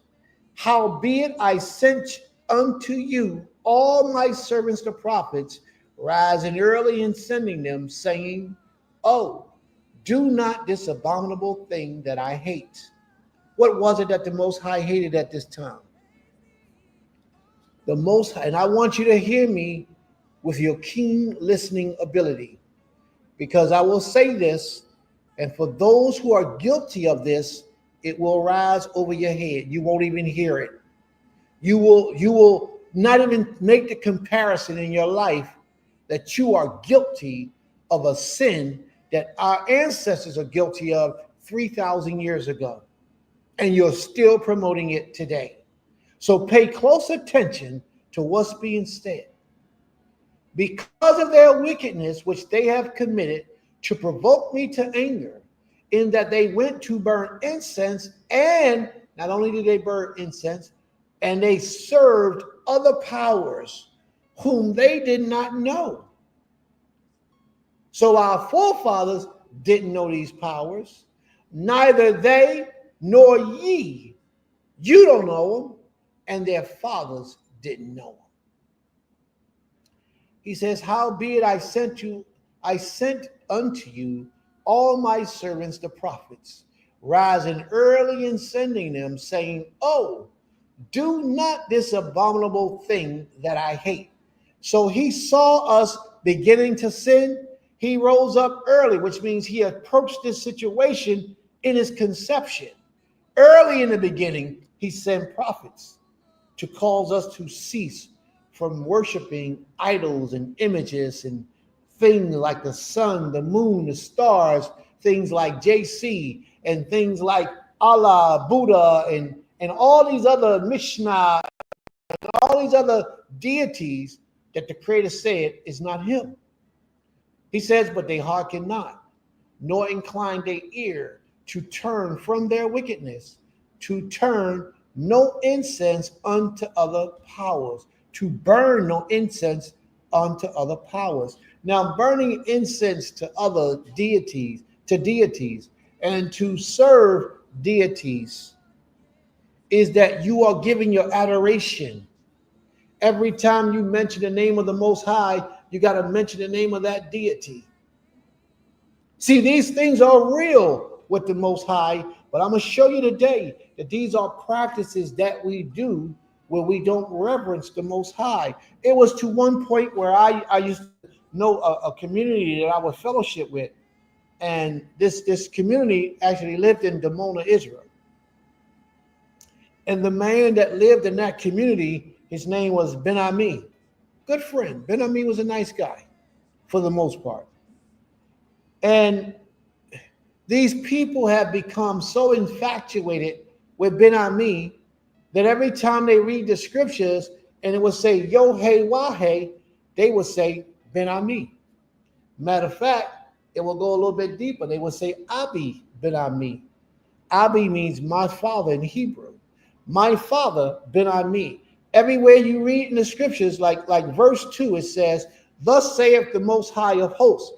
They will say, Thus saith Abi Ben Ami. You see what I'm saying? So we can get lost in our abominations and not understand that we are committing atrocities and wickedness against the Creator. We are still guilty of that today. For there's a lot of us who associates individuals in these scriptures and make them equal to the Most High. And we think that we haven't done anything wrong by doing so. When you reverence the Most High, you should mention no other powers, nothing, nobody's name when you give the Most High his glory. It belongs to the Creator. You don't pray to the Most High in nobody's name. Now, if you got a husband, then you can do that. And I'm not going to argue with you about that because I understand the relationship between you and your husband and the Almighty, which means that I pray to you in the name of my husband. Then I understand that. I'm not saying that that's what you have to do. Prince is not saying that. But if you do that, then I could understand a little bit better. All right? But you praying in the name of somebody that ain't got nothing to do with you to get through to the Most High King of creation. That's a sin. That's a violation. And then every time you mention the name of the Most High, you have to mention the name of a deity. What's a deity? Well, we'll show you what a deity is in a little bit if you don't know what a deity is.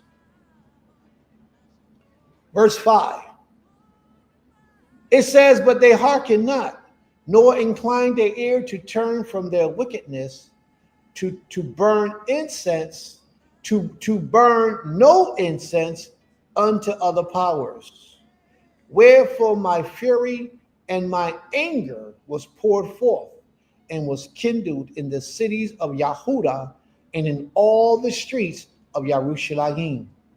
And they are wasted and desolate as it is this day. Until today, we are still not in the land that the Most High had given to our forefathers. Very few. I mean, it's so small of a percentage of us that are there, and the ones that are there are suffering at the hands of the oppressors. We don't have that land as we once had it. In that ye provoked me unto wrath with the works of your hands, burning incense unto other powers in the land of Egypt, whether you go down to dwell, that ye might cut yourselves off, and that ye might be a curse and a reproach among all nations of the earth. We are a curse and a reproach to all nations of the earth because we commit idolatry in secret. What do I mean by secret? A lot of us don't even know that we're committing idolatry. Let me give you an example of what I mean by idolatry. There was a European nation that reigned on the earth for a long time in this centuries, these last couple centuries, and they're called Germans. Well, the Germans used to have a deity that they worshipped. They called him God. They used to worship this deity. His name was G-A-W-D, God. We came along later, and the Germans' influence was so powerful over the Americas that America almost had the official language to be German and not English. A lot of people don't know that. We almost spoke German as the official language in America at one point in history. So the German influence is heavy upon us. It's so heavy upon us that today, when we read the scriptures of old, we still read the name of the German deity, God. G-O-D is the English version of GAWD, God, the German deity. Now, I said I'm going to show you your sin. Here's your sin that you commit ignorantly and don't know. Every time you reverence the Almighty, the creator of all creation, and you call him by the name of God, you're actually committing idolatry. We should never reference the Almighty by the name of God, ever. We should never do that, because that's not who he is. El Elohe Yisrael, if anything, the power of Yisrael. El Elohe Yisrael, and not God. So let me finish on. Verse 7. Yirmiyahu chapter 44, verse 7. Therefore now thus saith the Most High, the power of Yisrael, the power of Yisrael. Wherefore commit ye these great evils against your soul, to cut off from you man and woman, child and suckling out of Judah, to leave you none to remain. And we do these things constantly. Well, now you know how you're going to approach the Most High from this day forward. In that ye provoke me unto wrath with the works of your hands. Watch this. Burning incense unto other powers in the land of Mitzrayim, whither you be going to dwell, that ye might cut yourselves off, that ye might be a curse and a reproach among the nations of the earth. Why do we think that the Most High cut us off? He didn't cut us off. We cut ourselves off. A lot of times our prayers are not heard today because we cut ourselves off by practicing idolatry.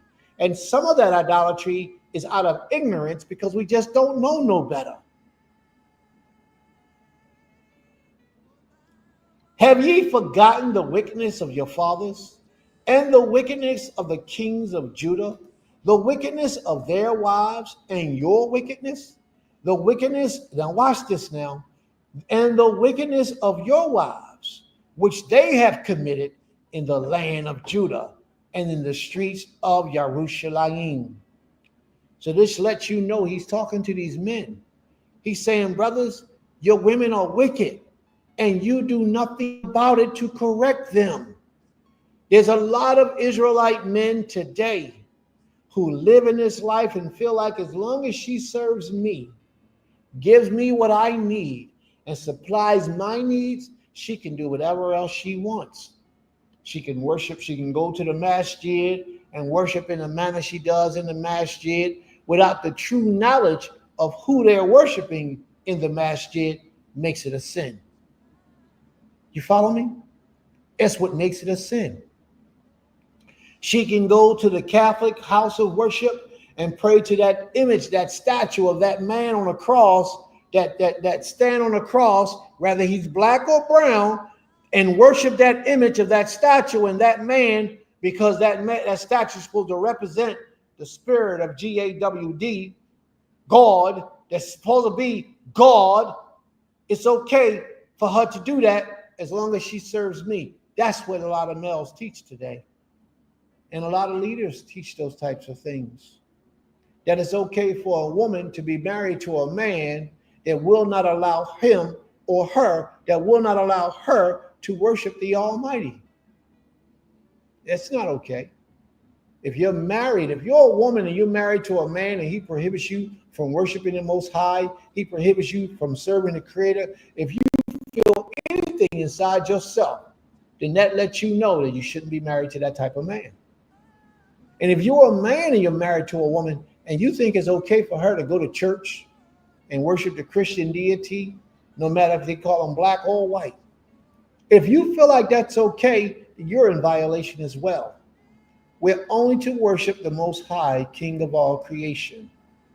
And him alone shall we serve. Have you forgotten? They must have forgot the wickedness of their fathers. Now I'm saying this because I don't want you to forget the wickedness of your fathers as I break this down even further. The wickedness of the kings of Judah and the wickedness of wicked leadership that I've spoken to you about earlier. And don't forget the wickedness of their wives and your wickedness and the wickedness of your wives, which you have committed in the land of Yehudah, and didn't do nothing about it to prohibit them from practicing these evil, wicked actions. Therefore, it makes you also wicked.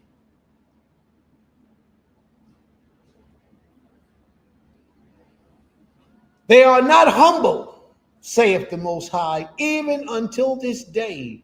Neither have they feared nor walked in my laws, nor in my statutes that I set before you and before your fathers. Therefore, thus saith the Most High of hosts, the power of Israel, behold, I will set my face against you for evil. Sometimes, family, your life is so hard, you don't understand why. You're suffering. You can't seem to make ends meet. You can't seem to get out of these situations. Every once in a while, you'll have a breakthrough, every once in a while, but the majority of your life is depressing. It's a struggle. You find it easier to escape this righteous life and return back to the streets because it's easier. When you live to serve the Creator, it was oppressive. And it's because your spirit is naturally in tune with wickedness. You really desire to do wickedness. So therefore, when you transform your life to worship the King, your life becomes difficult. Why? Because society is built off of wickedness. You fit better in a society of wicked people because it's easier to get along, to go along, and to be in that society. But as a servant of the Most High, you have to stand out. That's why they call you holy. Holy means set apart.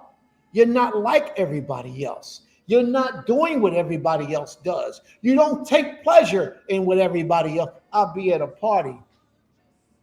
I get invited out with a friend or families, and they have an event. And I'm sitting in a corner, just sitting back staring. Why am I here?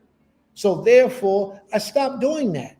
I just go in, pay my respects, drop off the gift, whatever it is, and I bounce, I roll, I get out. Because it's very difficult for me to sit in the presence of people while they do things to destroy themselves. They eat chicken, they drink liquor, they smoke weed, and the children be in there drinking liquor. I'm 18. My father said I can do that, and her father sitting right there. If that's how they feel, then no problem.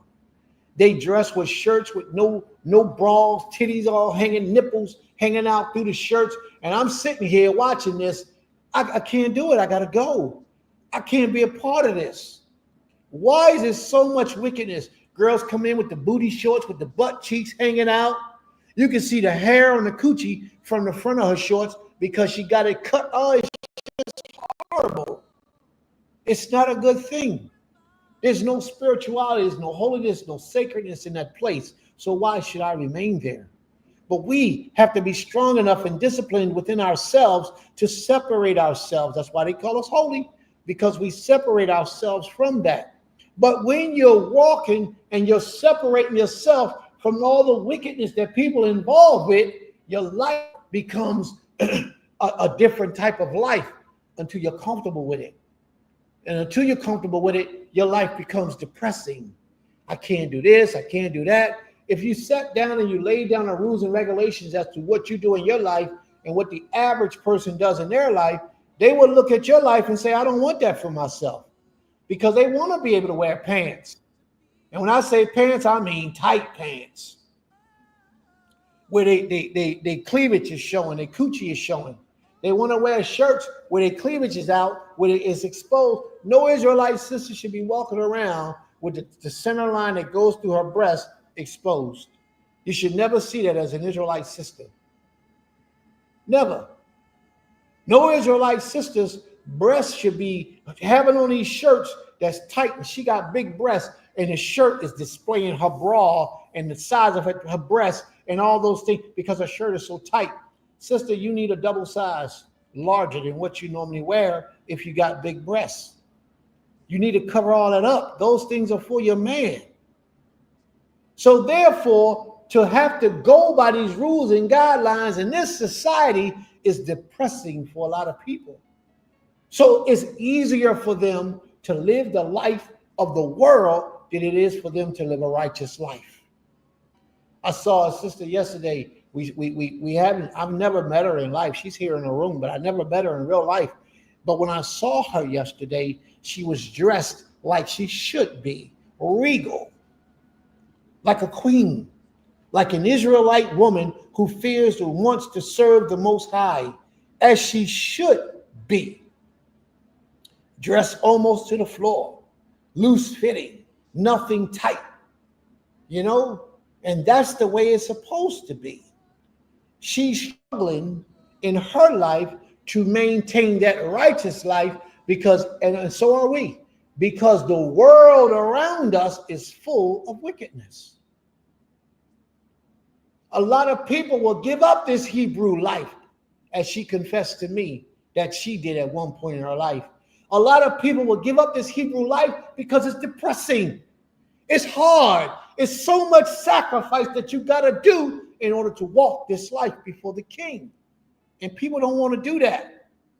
It's easier for us to live our lives to please the world than it is for us to live in righteousness and fear and serve the Most High.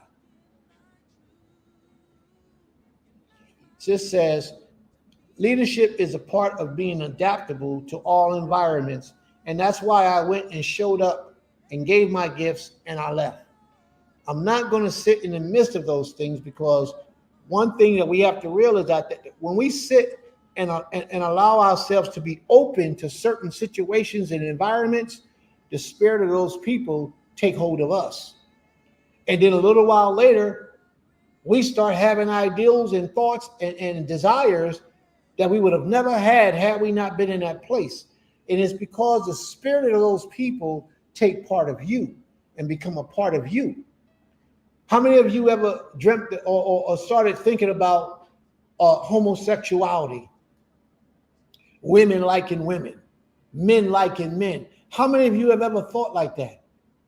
You never thought like that until you experienced those situations and allowed yourself to remain entertained or in those environments. Once you did that, you opened the door for that spirit to enter into you. And now today, 5 years, 10 years later, it's a part of your life. And you don't even know when it happened, how it happened. You never desired other women in your life. It wasn't until you gave in and opened the door for that type of experience to take place that now you couldn't see it no other way. Because you never shut the door. You never cut it off. You never shut it down. You allow it to fester in you and grow within you, and now it has consumed you. So when my sister says that leadership is to be set apart, and be adaptable in all environments,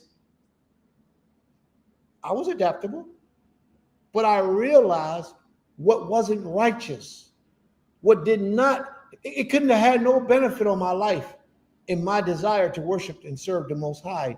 Therefore, I had to go before something jumped up on me, before I ate somebody's food, drank somebody's water, or enjoyed somebody's company.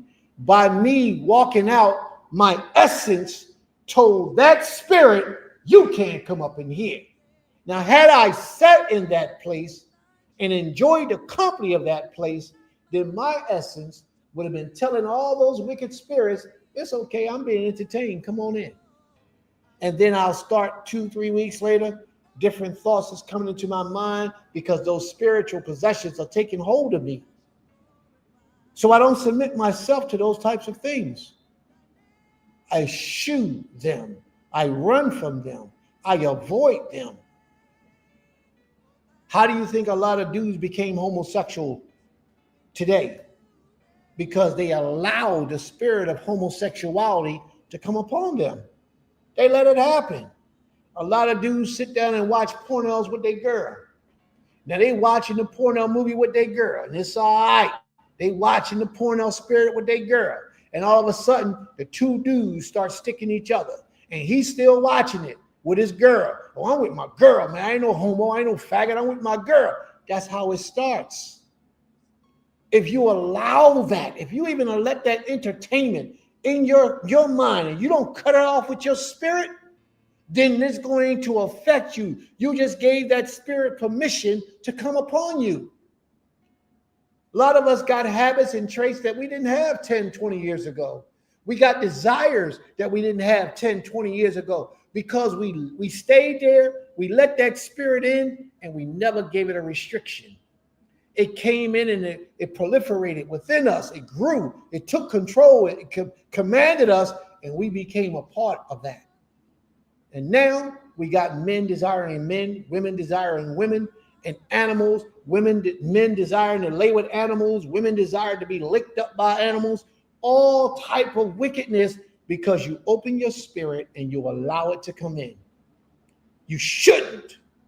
It's wickedness. It's wickedness. Let me rephrase, to corrupt your spirit into doing those acts, exact same thing. May the Most High be praised. We got to watch it, family, because it will creep up on you. If you got a girlfriend or a homie that's a thief, and you know they're a thief, they steal, right? They steal. And you are in their company constantly, right? The spirit of thievery will come upon you because you open yourself up to their company knowing what they're about. I ain't talking about you just deal with them maybe once in a while, arm's length. I'm talking about somebody you hold dear to yourself, that you spend time with, that you go eat their food and drink their water, and go to their house and go to sleep. All those type of things. Spirits come upon you when you sleep in certain environments, certain places. Spirits find their way into you by you resting your head. Don't never go to sleep in somebody's house that you can't trust, that you don't know how they living. Don't sleep in their house, because if you do, you will walk out with spirits upon you that you didn't know was there. And they won't let you know they're there right away. They creep up on you like gray hair where you don't even feel it coming. It just happens.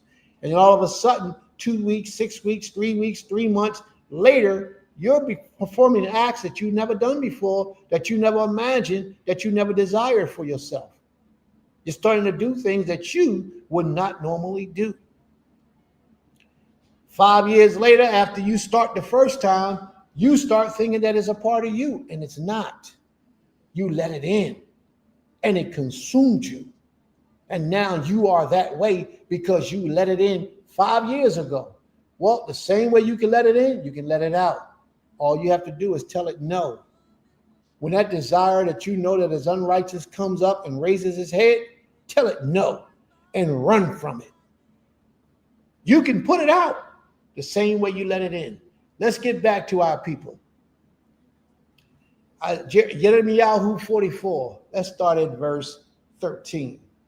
The Most High says, "For I will punish them that dwell in the land of Mitzrayim, as I have punished Jerusalem by the sword, by the famine, and by the pestilence, so that none of the remnant of Yehudah, which are gone into the land of Mitzrayim to sojourn there, shall escape or remain, that they shall return into the land of Yehudah, to the one or to the which they have a desire to return to dwell there, for none shall return but such as shall escape."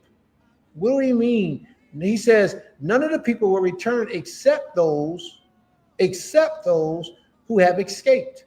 He's not talking about escaped Egypt. He's talking about those who have escaped idolatry. Those who were able to put the idolatrous practice behind them.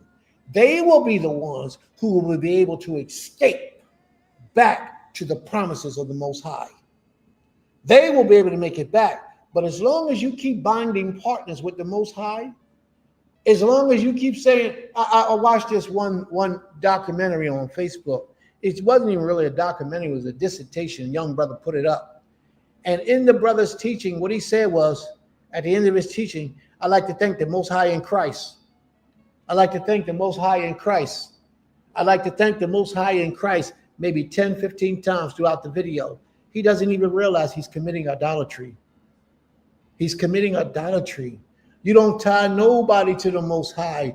Even if he believes in Christ as his Messiah, as his Savior, however, you don't tie them two together. You don't tie those two together ever. They shouldn't even be in the same statement. Because by doing so, you are committing idolatry and don't realize it. A lot of people who pray to the Most High in the name of Christ, in the name of Jesus, if you pray to the Most High in that name, you're committing idolatry and you don't even know it. And if you got it in your mind that Christ or Jesus, Yahweh, however you put it, is the Most High, you are also guilty of idolatry. Because if you believe he is the Most High, every time you read in these scriptures and you see the word Yod-Heh-Wah-Heh or Elohim, you are immediately, subconsciously associating that with an idol, a deity. If you don't believe that JC is an idol, look it up in the internet. Let the internet tell you. Just put in an image of God, an image of God. Put it in there and see what you get back. You'll get pictures of JC on the cross. Sometimes, most of the times, you're going to get a white image. So just do what the people do and paint them black. It's the same thing. You are guilty of idolatry and you have to change your ways or else you will not be of that remnant that escapes. Because a lot of us are committing idolatry unbeknownst to us what we are doing.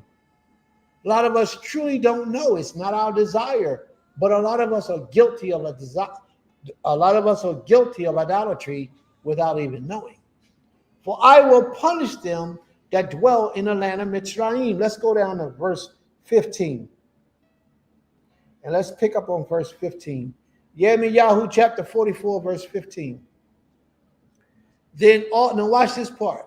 Then all the men which knew that their wives had burned incense unto other powers like King Solomon, and all the women that stood by, a great multitude, even all the people that dwell in the land of Mitzrayim and Pathros, they all answered Yirmiyahu when he said that they was committing idolatry, just like a lot of you are guilty of idolatry today. You're going to answer Prince, and this is your response. They answered Yirmiyahu, and this is what they said. For the word that thou hast spoken unto us in the name of Yod-Heh-Wah-Heh, in the name of the Most High, we will not hearken unto thee. We heard all that you said, Yirmiyahu.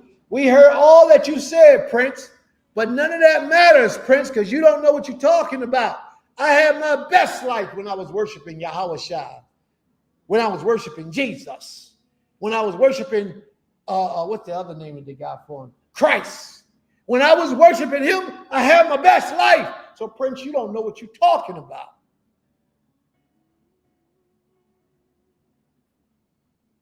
Yirmiyahu 44, verse 17. But we will certainly do whatsoever thing goeth forth out of our own mouths to burn incense to the Queen of Heaven. Wait a minute. We're going to do what we want to do, Yirmiyahu, and we're going to burn incense to the Queen of Heaven. Who is the Queen of Heaven? Does anybody know? Does anybody know who the Queen of Heaven is? All right. Anybody know who the Queen of Heaven is? Is that who they call Ashtaroth? That's one of them. She one of the queens of heaven. Ashtaroth is one of the queens of heaven. But I want y'all to see what the European man says the Queen of Heaven is. Let's see who the Queen of Heaven is. Y'all see that? Do y'all see that? The Creator said, the people said to Yirmiyahu, we're going to burn incense to the Queen of Heaven. Who is the Queen of Heaven? Google says the Queen of Heaven is a title applied to both a figure in the Bible, and to Mary, the mother of Jesus. In Catholicism tradition, they say, Google says that the Queen of Heaven, take that location down, read that if you want, that the Queen of Heaven is Mary, the mother of Jesus. And why do they call Mary the Queen of Heaven? They call Mary the Queen of Heaven because she's the mother of the King of Heaven, who is Jesus. That's what they teach. Therefore, Mary is the Queen of Heaven. Now, how does that apply here, Prince? That doesn't make sense. Well, let me make it all make sense to you.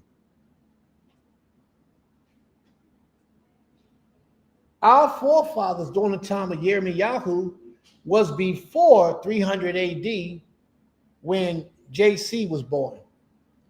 Mary lived around 300 AD. All right? 100 AD, the time of JC. So Mary, who we know Mary today, she's new on the scene to Yirmiyahu. Yirmiyahu predated Mary. So then who was the Queen of Heaven during Yirmiyahu days that they're talking about? Most people don't know that the story of Jesus, Christ, Yahushua, whatever you use, that New Testament, the New Testament book, most people don't know that that story was written way before JC even lived with other deities. Horus was one of those deities. Nimrod, Semiramis, another one of those deities that people worshipped. Nimrod's birthday was the 25th of December. Christ's birthday is the 25th of December. Nimrod was born of an immaculate conception of a virgin birth.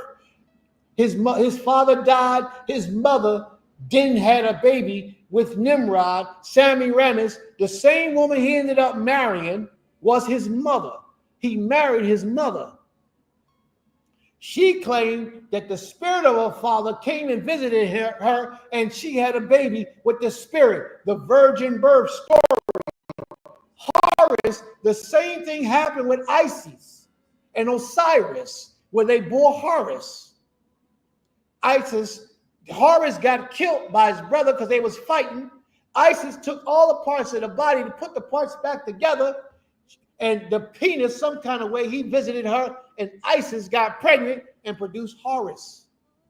These things are wild. These stories are all over and over and over. Horus' birthday, the 25th of December. Mithra, same story with Mithra. His birthday, the 25th. He died as a sacrifice. He died for the sins of the people. All these things all over and over and over and over again. Then you get Christ, Jesus, Yahushua. Same story retold from different centuries.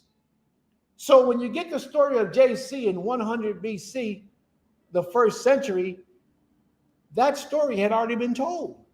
So at that particular time, who was the Queen of Heaven?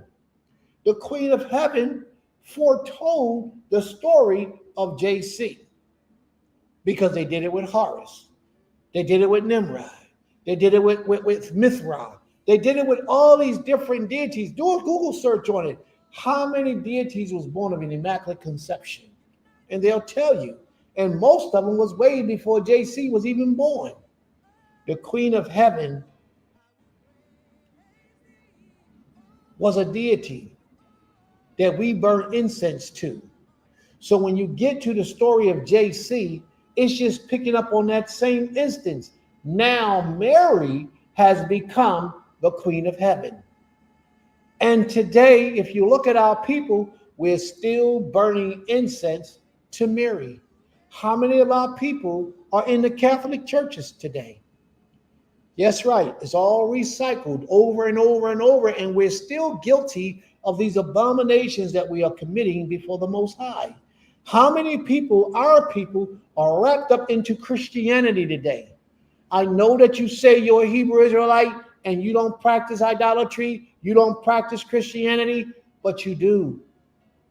You do. If you take the Christian deity, it doesn't matter what name you call them.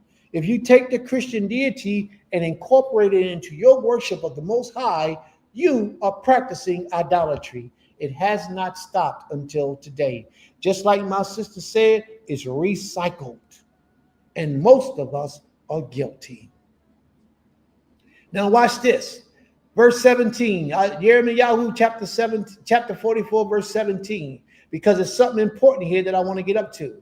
But we certainly do worship whatsoever thing goeth forth out of our own mouths, to burn incense unto the Queen of Heaven, and to pour out drink offerings unto her, as we have done. Now watch this, family. We and our fathers, our kings, and our princes. I know an Israelite, this brother used to worship the Most High and the Most High alone. And guess what? He converted now. He worshiping JC. He bringing JC right along with his service to the Most High. We, and our fathers, our kings, and our princes. Watch this, family, because it's very important. In the cities of Yehuda and in the streets of Yerushalayim, for they had we plenty. For then, when we worshiped the Queen of Heaven, we had plenty of victuals and were well, and we saw no evil. Remember what I told you about how difficult it is to worship the Most High in a wicked environment, how you just don't fit in? Therefore, you suffer, you get depressed, and it just, you don't go open your own. You try to fit in with that wicked society. But if you give yourself to that society and you live in that wicked society, life becomes easier. Therefore, as the prophets just said, just as the sister said, for then we had plenty of victuals, and we were well, and we saw no evil. But since we left, didn't mean we had no evil. What she said was right. We didn't see it. But since we left off to burn incense to the Queen of Heaven and to pour out drink offerings unto her, we have wanted all things.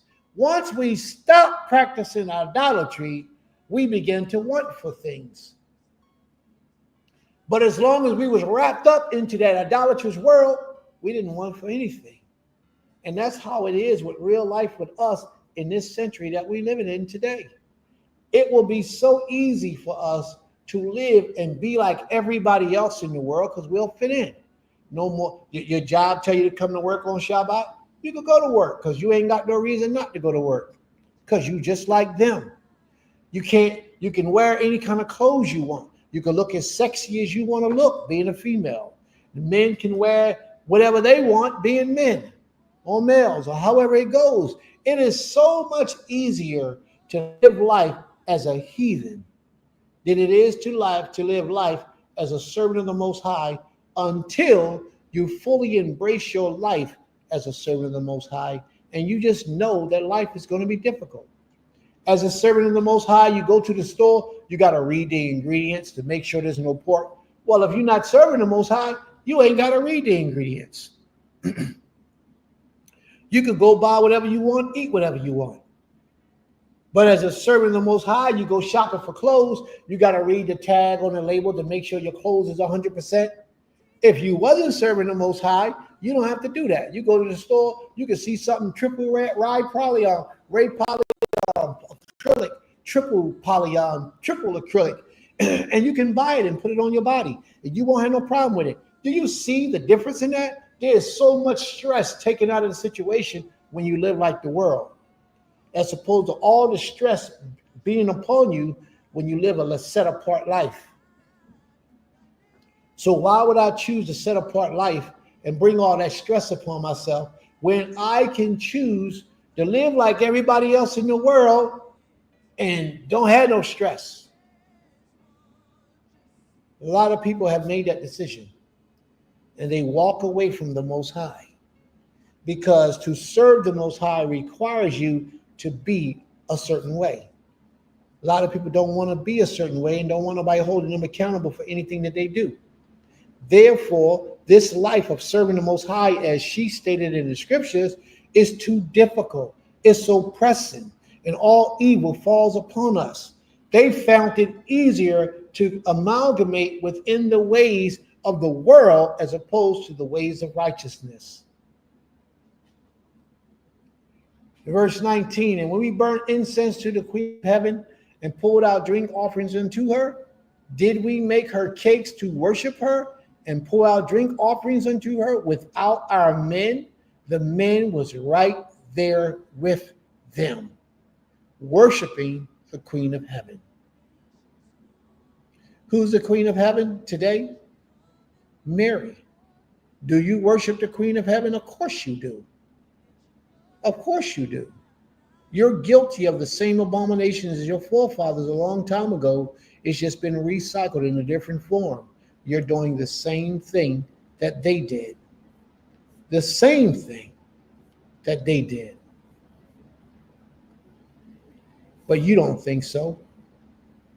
You think that you're doing righteously. You think that what you're doing is of the Most High. And it's not. But you need to learn that it's not.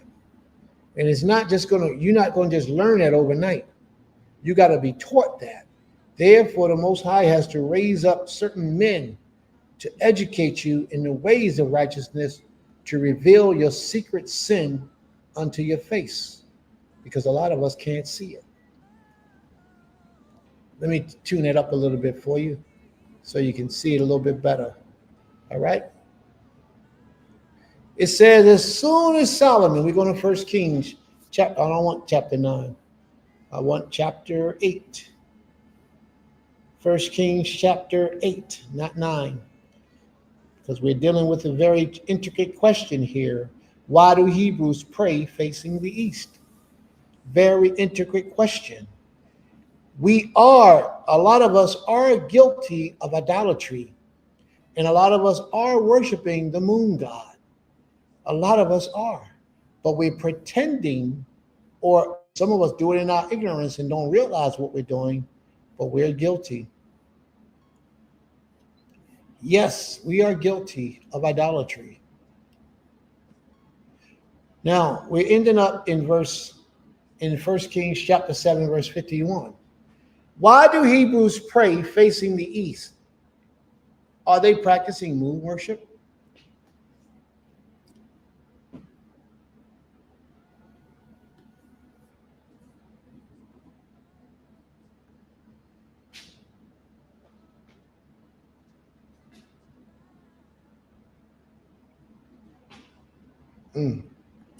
Get them, sis. 1 Kings chapter 7, verse 51. Solomon had just finished building the temple for the Most High. He dedicated it to the Almighty. He built it with the assistance of pagans, people who worship false deities, but he paid for their services. He paid them for what they did. Thus, all the work that King Shlomo did on the house of the Most High was finished. And Shlomo brought in the things that David, his father, had dedicated, the silver, the gold, the vessels, and stored them in the treasures of the house of the Most High. Do y'all know how powerful that was for Shlomo to follow and add to the legacy of his father? There's nothing more that a man should want for his son than for his son to outdo him in righteousness and greatness. But when the son falls astray and become trash, then you got to watch that son, because he can't be trusted. He has no honor, no loyalty within him. When he sneaks behind your back and do things that you don't expect him to do, your son has now become wickedness. You got to cut him off and let him go do his thing on his own. But to have a son that's truly dedicated to the words of his father and move in the spirit of helping his father, so much to the point where he begins to live on in his father's legacy, to see all the great works that his father started continue on. That's the ideal son that a Hebrew man should want for his life. So here we have Shlomo picking up from what his father did to build a house to the Most High. He built that house, and now he's about to dedicate that house to the Most High. Why do Hebrews pray facing the east? We're about to find out. Then Shlomo assembled the elders of Yisrael and all the heads of the tribes. Now, you guys taking notes? Are you taking notes? Are you writing down these things? Because we get ready to get deep all over again.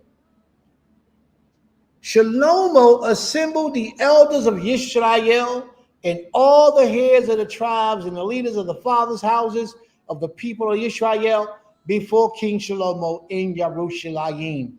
Why was that important? Because he was about to do something. You understand? He got all the leadership. He got all the elders. He got all the people in charge of all the houses, the fathers of all the people. He got them all assembled together because he had something to say.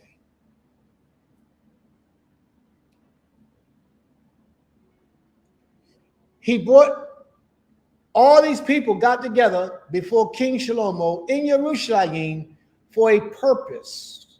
And that purpose was to bring up the Ark of the Covenant of the Most High out of the city of David, which is Zion. And all the men of Israel assembled to the king Shlomo at the feast in the month of Etanim. Anybody know what Etanim, what month is that? Anybody know what month that is? The month of Etanim. Etanim, what month is that? Does anybody know what month Etanim is? Now, I'm asking this question because it's one of the most sacred months we have. In the month of Etanim, you have more holy days in that 1 month than you have throughout the whole year. The 7th month. Very good. Etanim is equivalent to the 7th month. No, not March. September, usually September, October, early. It's usually in September, somewhere around September, usually. And it's our holy month. Etanim. Now, somebody tell me what holy day starts on the first day of the month of Etanim. Somebody tell me what holy day starts on the first day of the 7th month. What holy day is that? Anybody know? Anybody? Just scream it out. Let me see. Who knows? Anybody know? What holy day? Yom Teruah. Very good. Yom Teruah. Yom Teruah is the holy day that's on the first day of the 7th month. Very good, Ishi. Teriyaki. Okay, I don't know what your teriyaki is. The Feast of Trumpets. That's right. The Feast of Trumpets. That's very good. What's another name for Yom Teruah? What's another name for Yom Teruah that the Jewish people have a name that they call it? Just so that you'll be familiar with it. What is the name for Yom Teruah that the Jewish people call it?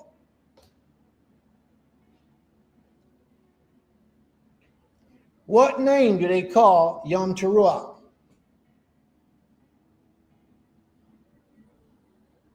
In the month of Etanim, the first day of the month. Nobody's responding yet? All right, I'm going to have to give it to you because ain't nobody, y'all got to respond quickly, man. When Prince asks a question, you got to hurt and give it up because we got to keep moving. We got to keep moving. That's right, my brother. Rosh Hashanah. Rosh Hashanah. That's what they call it. Rosh Hashanah.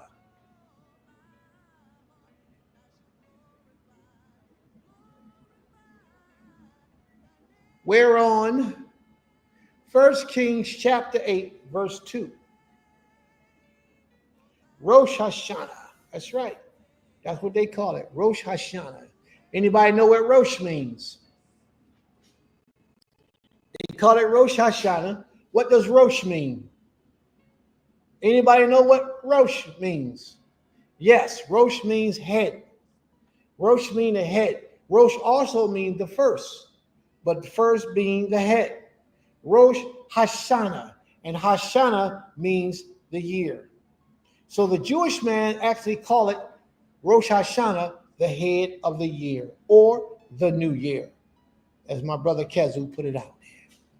That's what they're saying the 7th month Etanim is. Etanim is one of the most holy months that we have, and I say that because we have more holy days in the 7th month than we have any other month. 7 is symbolic of holiness and righteousness. 7 is 7 days a week, Shabbat day is on the 7th day of the week. It's so much dealing with the number 7. seven lights on a menorah, the candlesticks, the candelabra is 7 lights. It's so much to the sevens.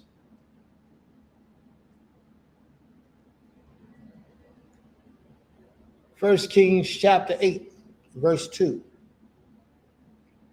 And all the men of Israel assembled to King Solomon and Shlomo at the feast in the month Etanim, which is the 7th month. And all the elders of Israel came, and the priests took up the ark. And they brought up the ark of the Most High, to the tent of meetings, and all the holy vessels that were in the tent, the priests and the Levites brought them up. And King Shlomo and all the congregation of Israel who had assembled before him were with him before the ark, sacrificing so many sheep that they could not be counted or numbered. What did Shlomo do?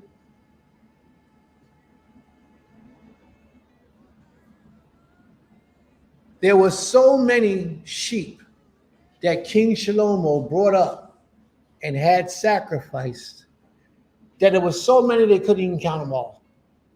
They're going to give you an estimation later on, but they said they couldn't even count all them sheep because there was so many. Contradictions comes in Shemot, in Exodus, where the Creator Star states, Abib shall be the beginning of the month for you to start. That's very good. Now, what he's saying is that we prove them wrong by going to the 12th chapter of the book of Exodus, the first verse, where the Creator says, this shall be the beginning of months for you. That's when the Hebrews are supposed to start their year. We're not supposed to start our year in the 7th month. We're supposed to start our year in the 1st month, in the head of the year, the month of Abib. But here we're talking about Shlomo. There were so many animals that he brought up to sacrifice that they couldn't tell you the exact number of how many there were. Verse 6, then the priest brought the ark of the covenant of the Most High to its place in the inner sanctuary of the house of the Most High, in the most holy place underneath the wings of the cherubim. Underneath the wings of the cherubim, the Ark of the Covenant set right in front of those 2 cherubims that was on the back wall, with their wings touching each wall and their wings touching together. For the cherubims spread out their wings over the place of the ark, so that the cherubims overshadowed the ark and its poles. And the poles were so long at the end of the poles were seen from the holy place before the inner sanctuary, but they could not be seen from the outside. And they are there to this day.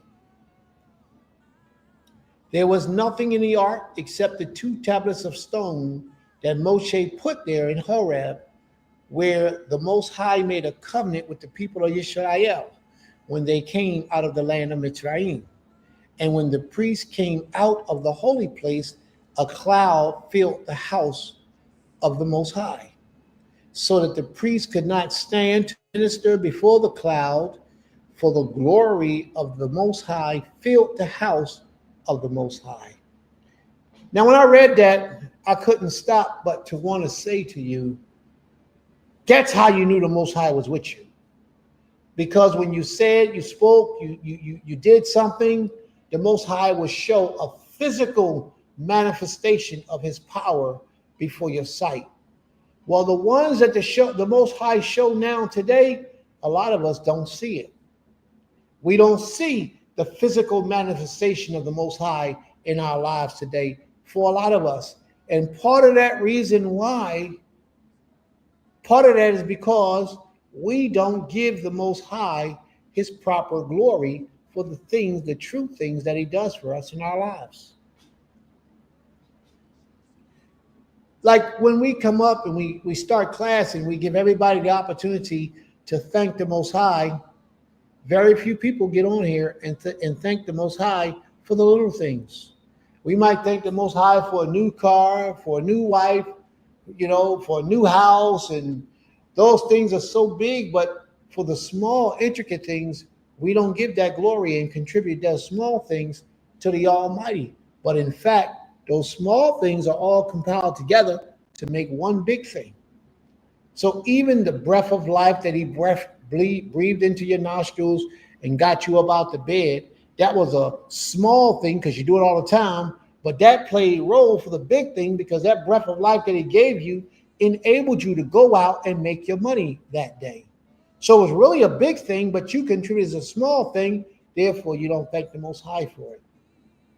What I'm saying is that when we open this platform for everyone to thank the Most High, everybody should be flocking to give, even if it's only a few words, but everybody should be typing or grabbing this screen to give thanks to the Most High, even as things that they call small things.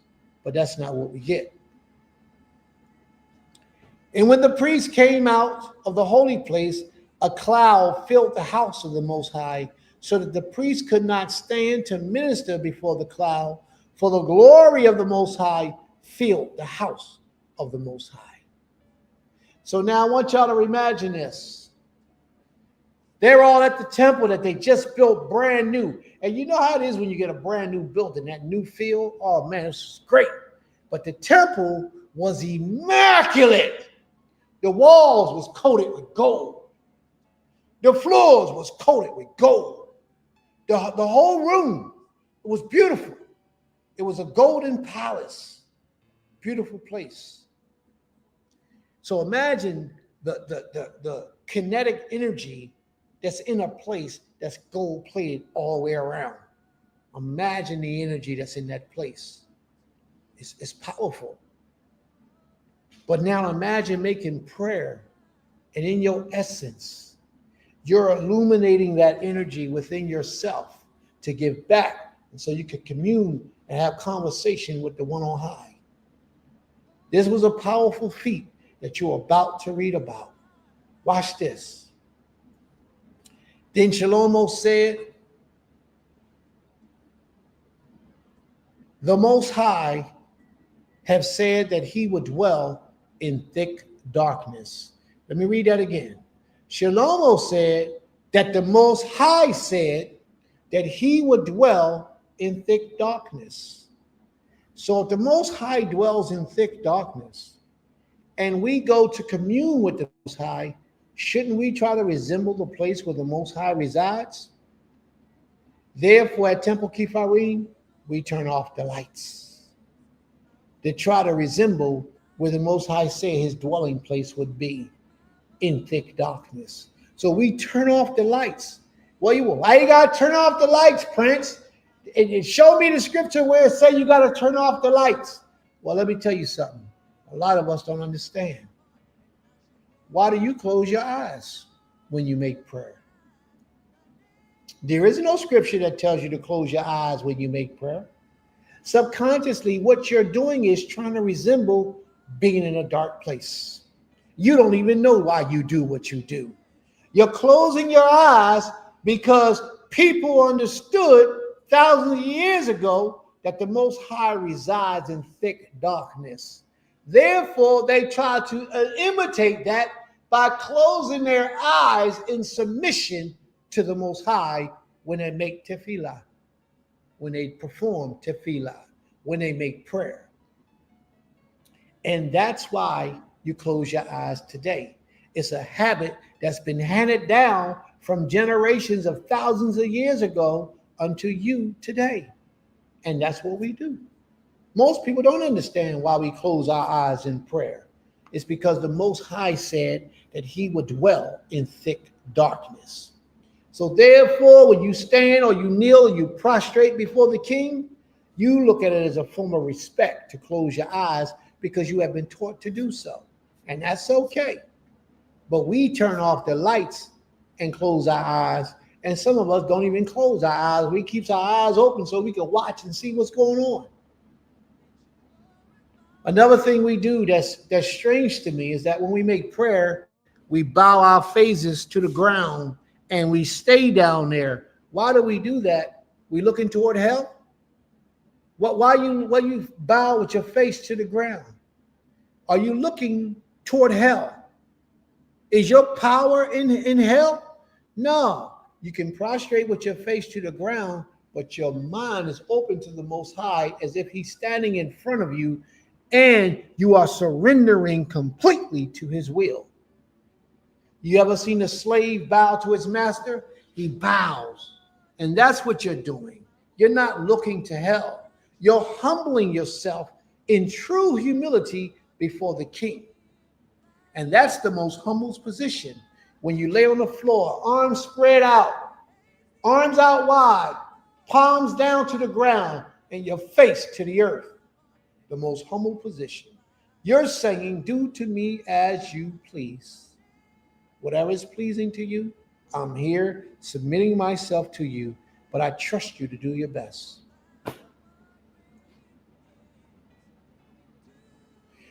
I have indeed. Shlomo said, the Most High will dwell in thick darkness. He says, I have indeed built you an exalted house, a place for you to dwell in forever. Then the king turned around and blessed all the assembly of Israel, while all the assembly of Israel stood. They did what? They stood. They stood while King Shlomo was prostrating, making prayer to the Most High. And he said, Shlomo, blessed be Yod-Heh-Wah-Heh, Elohei Yisrael, the power of Yisrael, Elohei Yisrael, who with his hand has fulfilled what he promised with his mouth to David my father, saying,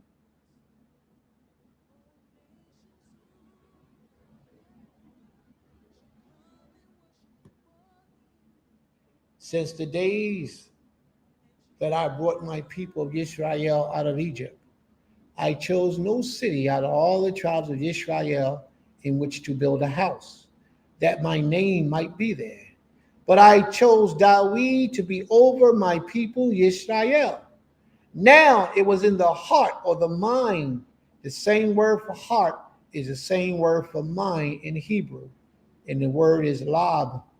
It was in the heart of David, my father, to build a house for the name of the Most High, Elohei Yisrael. But the Most High said to David, my father, this is what the Creator said to David, whereas it was in your mind to build a house for my name, you did well that it was in your heart.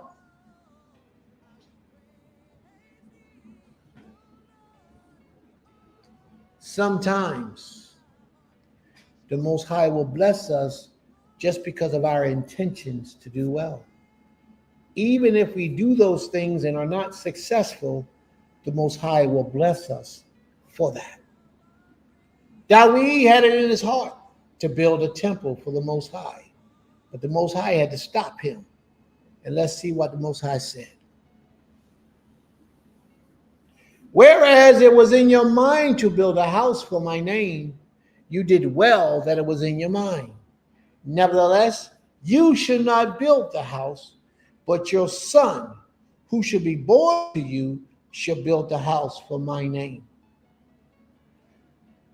The Most High told David, you got too much blood on your hands. You can't build my house. And if you watch, Shlomo had absolutely no blood on his hands. Shlomo had 40 years of peace. That's why they named him Shlomo. His name was Shlomo, which means his peace. He had 40 years of peace. He never went to war with no nation. Didn't have a reason to. He was wise. He found a way around warfare.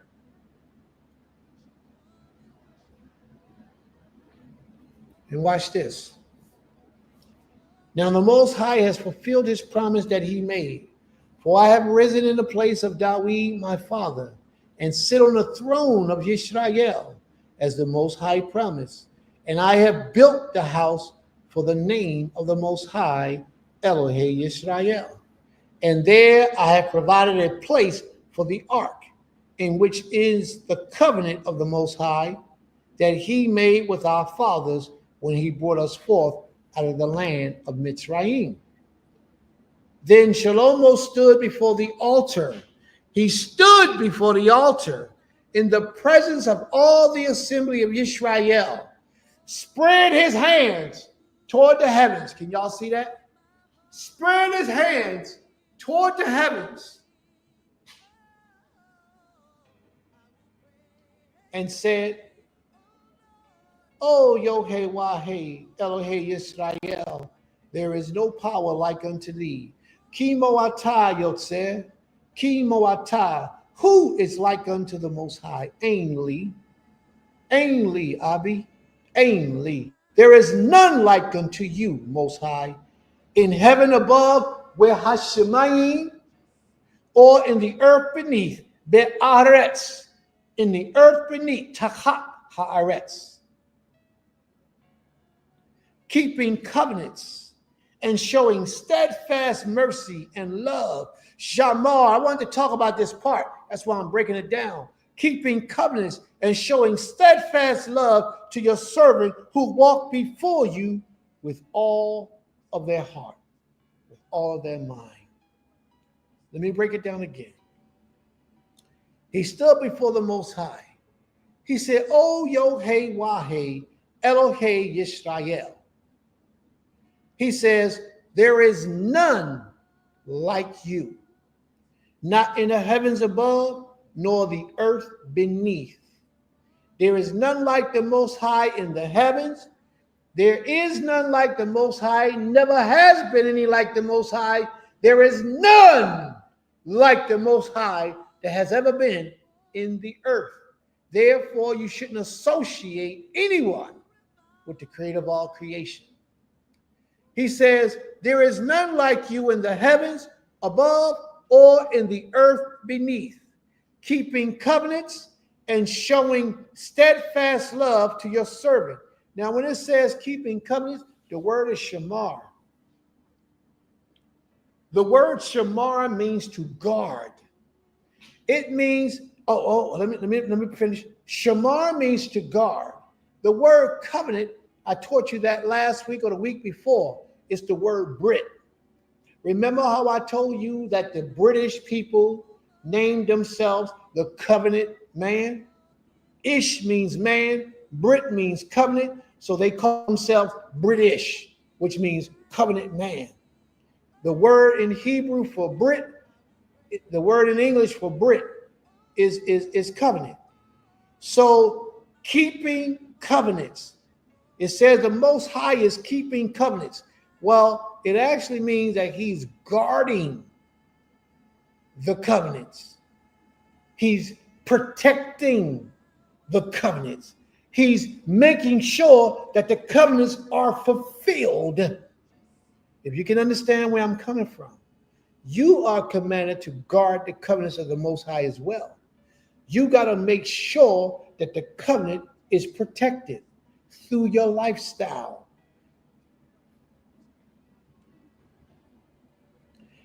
We say that we're keeping the Shabbat. In reality, we are supposed to be guarding the Shabbat. What are you guarding it from? You're guarding it from corruption. What are you guarding this covenant from? You're guarding this covenant from corruption. You're protecting it. Same thing that the Most High was doing while he was keeping the covenant that he made with our forefathers. He was guarding it. So the Most High, if you break it down, he is your protector. He is guarding you. You are a part of that covenant that the Most High established with your forefathers. And showing steadfast love toward your servants. And we are the Obadim of the Most High, the servants of the Most High who walk. Holak is the word for walk, or holek is the word for walk in Hebrew, who walk before you in all their heart. Anidot say Lake Shelka, Abi. I need to say, I want Le Oholek to walk Lifne Ata before you, Abi. Tainla nu Darik Shaka, Asheanak nu Hosin Biametika. Teach me your ways, give to me your ways, Most High, that I may walk in your truth. That's our job. That's what we're supposed to do. That's how we're supposed to live this life, in the ways of the Creator. Not according to our own ways, but we're supposed to walk in His way and not out our own minds or our own understanding. Taylor nu Derek Shelka, give unto us your way. Asher naknu hosim beametika, that we may walk in your truth. That's how we're supposed to live, family. Steadfast in the truth of the Most High. Love to your servants who walk before you with all their mind. You have kept with your servant Dawid, my father, what you declared unto him. You spoke with your mouth, and what your hands have fulfilled it this day. Now therefore, O Yotzer, Elohei Yisrael, keep from your servant Dawid, my father, what you have promised him, saying, you should not lack a man to sit before me on the throne of Israel, if only your sons pay close attention to their ways, to walk before me as you have walked before me.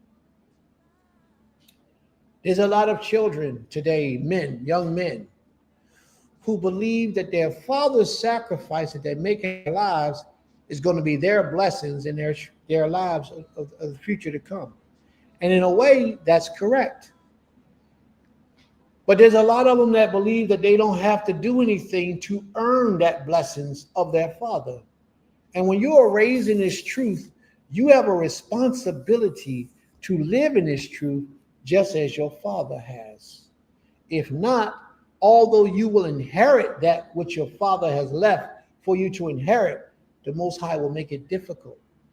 Shoot, the Most High might even take it away because you haven't chosen to serve him with all of your essence.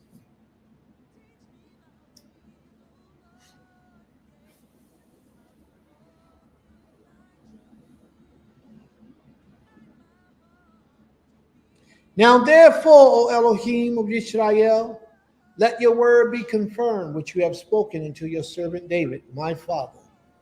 But will Elohim indeed dwell on earth? He said, I built this house for the Most High to dwell in. Did I skip something?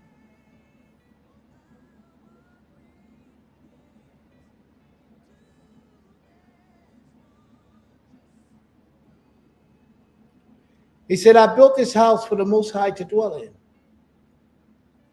But will Elohim indeed dwell on earth? Behold, heaven and the highest heaven cannot contain you. How much less this house that I have built? Shlomo understood that the heavens of heavens cannot contain the Most High. But there's a lot of us who could not understand that, and we think that a physical body housed the Most High and that the Most High was a man. If the heavens of heaven cannot contain him, how can this physical body contain him? Behold, the heavens of the highest heaven cannot contain you. How much less this house that I have built, yet have regarded to the prayers, yet had regard to the prayer of your servant and to his pleas, O Most High Elohim. Listen to the cry and to the prayer of your servant, which prays before you this day, that your eyes may be open every night and every day toward this house, and place of which you have said, my name shall be there, that ye may listen to the prayers that your servant offered toward this place. Shalomo is asking the Creator, our power, our Master, that he will allow his eyes to always be open toward this place. But the key word is that so that your servant, y'all see that part right there? So that your servant, when your servant pray to this place, that you may hear. But see, first you have to be a servant of the Most High. And a lot of us are pretending to be servants. Therefore, by the way of default, we're not rightly servants before the Most High. So therefore, a lot of our prayers are not being answered. That ye may listen to the prayers that your servants offer toward this place, and listen to the plea of your servant and of your people Yisrael when they pray toward this place. And listen in heaven, your dwelling place, and when you hear, you forgive. So Shalomo prayer here again was not a selfish prayer where he's just praying for himself. Shalomo's mind is focused on the very future of the people that he was governing at his time. Thousands of years into the future, we learned to pray toward the east because we over here in the west. We learned to pray toward the east so that our prayers will be focused and geared and attentive toward the throne where the Most High has in the holy temple that was placed on those grounds thousands of years ago. That's why we pray toward the east. Why do Hebrews pray facing the east? That's why we do it. Not out of any form of idolatry, but to give reverence to the Most High Spirit who dwelt on earth. His Spirit dwelt on earth in a place, a house that we built for his Spirit to dwell in. The Most High took a small, minute portion of one of his servants and put that servant in that house for his Spirit to dwell. And the Most High placed his name there and said for us to pray toward that place was a blessing. Let's read it and let's see. Thus far, we only got King Shalomo requesting that of the Most High. King Shalomo is going to get real intricate to the words of his prayer. He's going to let us know that he's even talking about us who don't exist yet to be facing the east during our prayer to the Most High. From where we are, we're going to face that place because that's what the prayer was, and that's what the Most High blessed. Listen to the plea of your servant and to your people Yisrael when they pray toward this place, and listen in heaven, your dwelling place, and when you hear, forgive. If a man sins against his neighbor and is made to take an oath and comes and swear his oath before your altar in this house, then hear in heaven and act and judge your servants, condemning the guilty and bringing his conduct on his own head, and vindicating the righteous by rewarding him according to his righteousness. When your people Yisrael, listen, when your people Yisrael are defeated before the enemy, Solomon never had a war. Therefore, he can't be talking about the people that live in his time because they never had a war. He can only be talking about the future generations to come. When your people Yisrael are defeated before the enemy because they have sinned against you, the only way that the enemies can be defeat you is if you have sinned against the Almighty. And if they turn again to you and acknowledge your name. Well, wait a minute, family. No matter what sin or abominations you have committed in this life, once you recognize that it's a sin and you go before the Most High and ask for forgiveness and you turn away from that wickedness, that sin will not be remembered anymore. When your people Yisrael are defeated before the enemies because they have sinned against you, and if they turn again to you and acknowledge your name and pray and plead with you in this house, then hear in heaven and forgive the sin of your people Yisrael and bring them again to the land that you gave to their fathers. There's a problem wrong with that.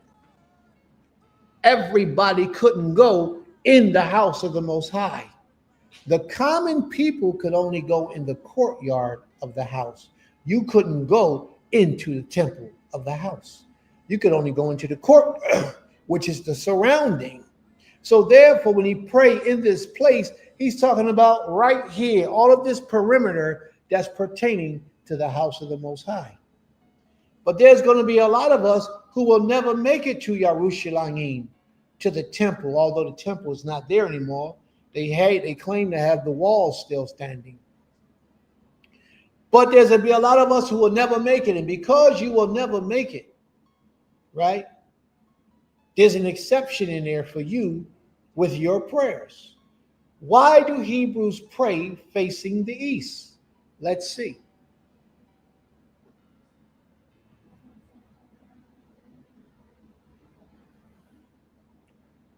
When heaven is shut up and there is no rain because they have sinned against you, if they pray toward this place and acknowledge your name, not the name of JC, not the name of Buddha, not the name of Allah, not the name of your spiritual leader, but if they acknowledge your name and turn from their sins. So to acknowledge the name of the Most High was for you to speak the words out of your mouth.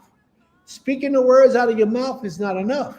You got to turn, so your actions is involved.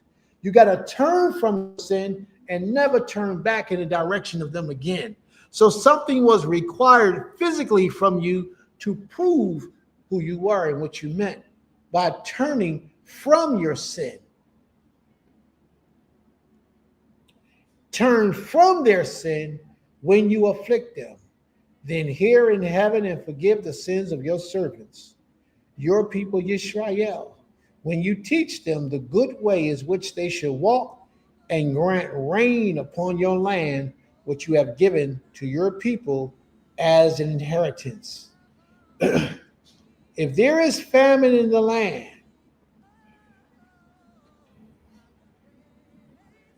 if there is a pestilence or blight, or mildew, or locusts, or caterpillars, if their enemy besiege them in the land of their gates, whatever plague, whatever sickness there is, whatever prayer, whatever plea is made by any man or by all of your people Yisrael. Now he just included the strangers in all of that. By any man who pray toward this place or in this place, Solomon, Shlomo, is asking the Most High to grant their petition. This man was filled with the wisdom of the ancients. He knew that a time would come. Therefore, he made preparations for that time in his time for today, thousands of years later. If there is a famine in the land and there is pestilence or blight or mildew or locusts or caterpillars, if their enemies besiege them in the land of their gates, whatever plague, whatever sickness there is, whatever prayer, whatever plea is made by any man or by all people Yisrael, each knowing the affliction of his own mind, and stretch out arms toward this house, then hear in heaven and your dwelling place, and forgive and act and render to each whose heart you know, according to all his ways, according to his behavior, according to the way he conducts himself, not according to the words he say out of his mouth, because there's a lot of spiritual leaders who will get up and say anything out of their mouths, but what does their actions say? According to all his ways, for you only know the mind of all the children of mankind, that they may fear you all the days that they live in the land that you have given to their fathers. Likewise, when a foreigner, he even taken into consideration the people who don't know the Most High yet.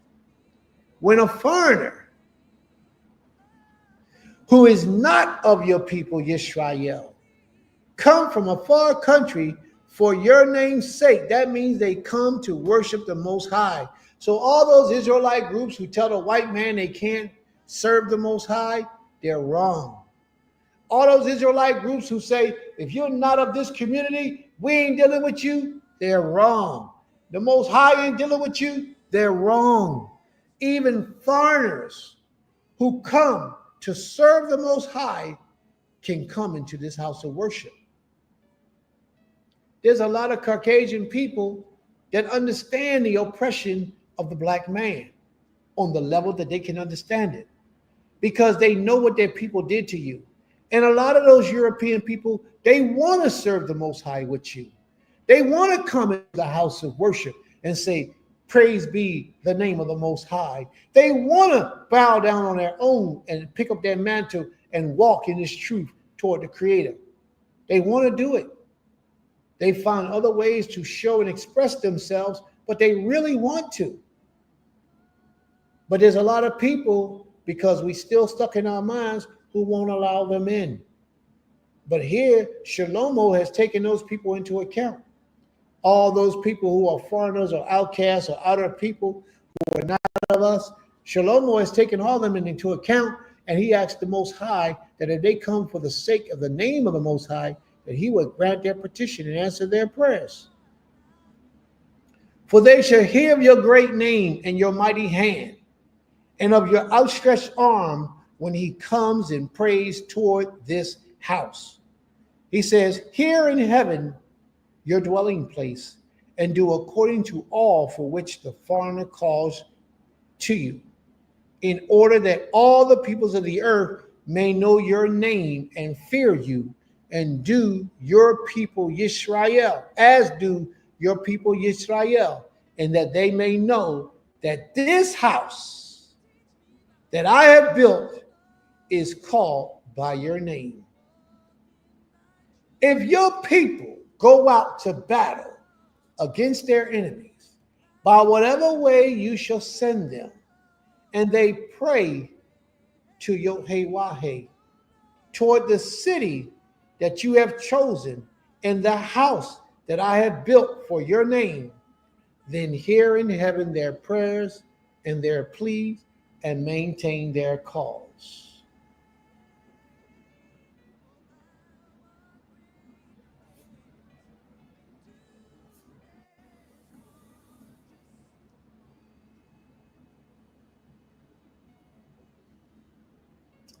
If your people Yisrael sins against you, for there is none who does not sin. Did y'all hear that? There is none who does not sin. And you are angry with them and give them to their enemies, so that they are carried away captive to the land of their enemies. Now he's talking about us. Far off or near, yet if they turn their minds in the land to which they have been carried captive, and repent and plead with you in the land of their captivity, saying, we have sinned and have acted perversely and wicked.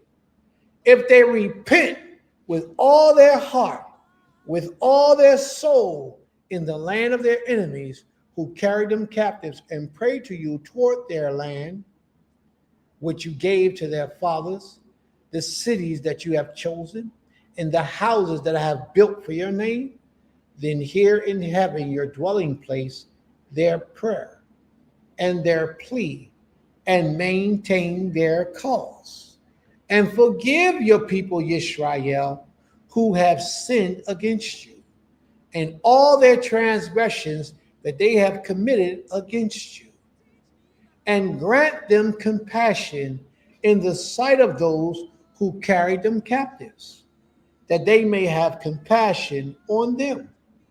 For they are your people and your heritage, which you brought out of Mitzrayim, from the midst of the iron furnace. Let your eyes be open to the pleas of your servants, to the pleas of your people Yisrael. Give ear to them wherever they call upon you. For you separated them from among all the people of the earth to be your heritage, as you declared through Moshe your servant, when you brought our fathers out of Mitzrayim, O Most High, our power.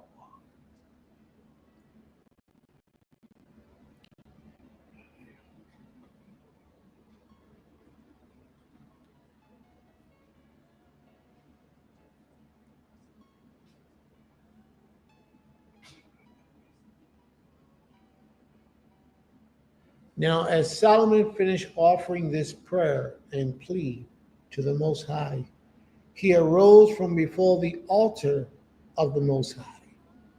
Wherefore he had kneeled with his hands outstretched toward the heaven. And he stood and blessed all the assembly of Yisrael with a loud voice, saying, Blessed be Yod-Heh-Wah-Heh, who has given rest to his people Yisrael, according to all that he has promised. Not one of his words have failed of all his good promise, which he spake by Moshe his servant. The Most High our Elohim be with us, as he was with our forefathers. May he not leave us or forsake us, that he may incline our minds to him, to walk in all of his ways, to keep his commandments, his statutes, and his rules, which he has commanded our fathers. Rules is mishpach, statutes is chok, and his commandments is mitzvot, which he commanded our fathers. Let these words of mine, with which I have pleaded before the Most High, be near to the Most High, our power, day and night. And may he maintain the cause of his servant and the cause of his people, Yisrael, as each day requires, that all the people of the earth may know that the Most High is Ha Elohim. There is no other. Let your mind therefore be wholly true to the Most High our Elohim, walking in his statutes and keeping his commandments, as at it is this day. Did the king and all of Yisrael with him offer sacrifices? Watch this. Then the king and all of Yisrael with him offer sacrifices before the Most High.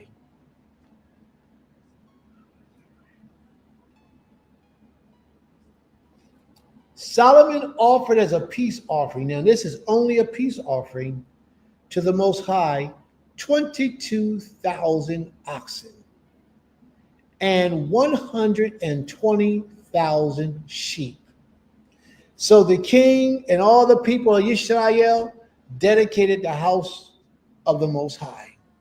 They did it with a great joy. They had a feast to the Most High for 7 days.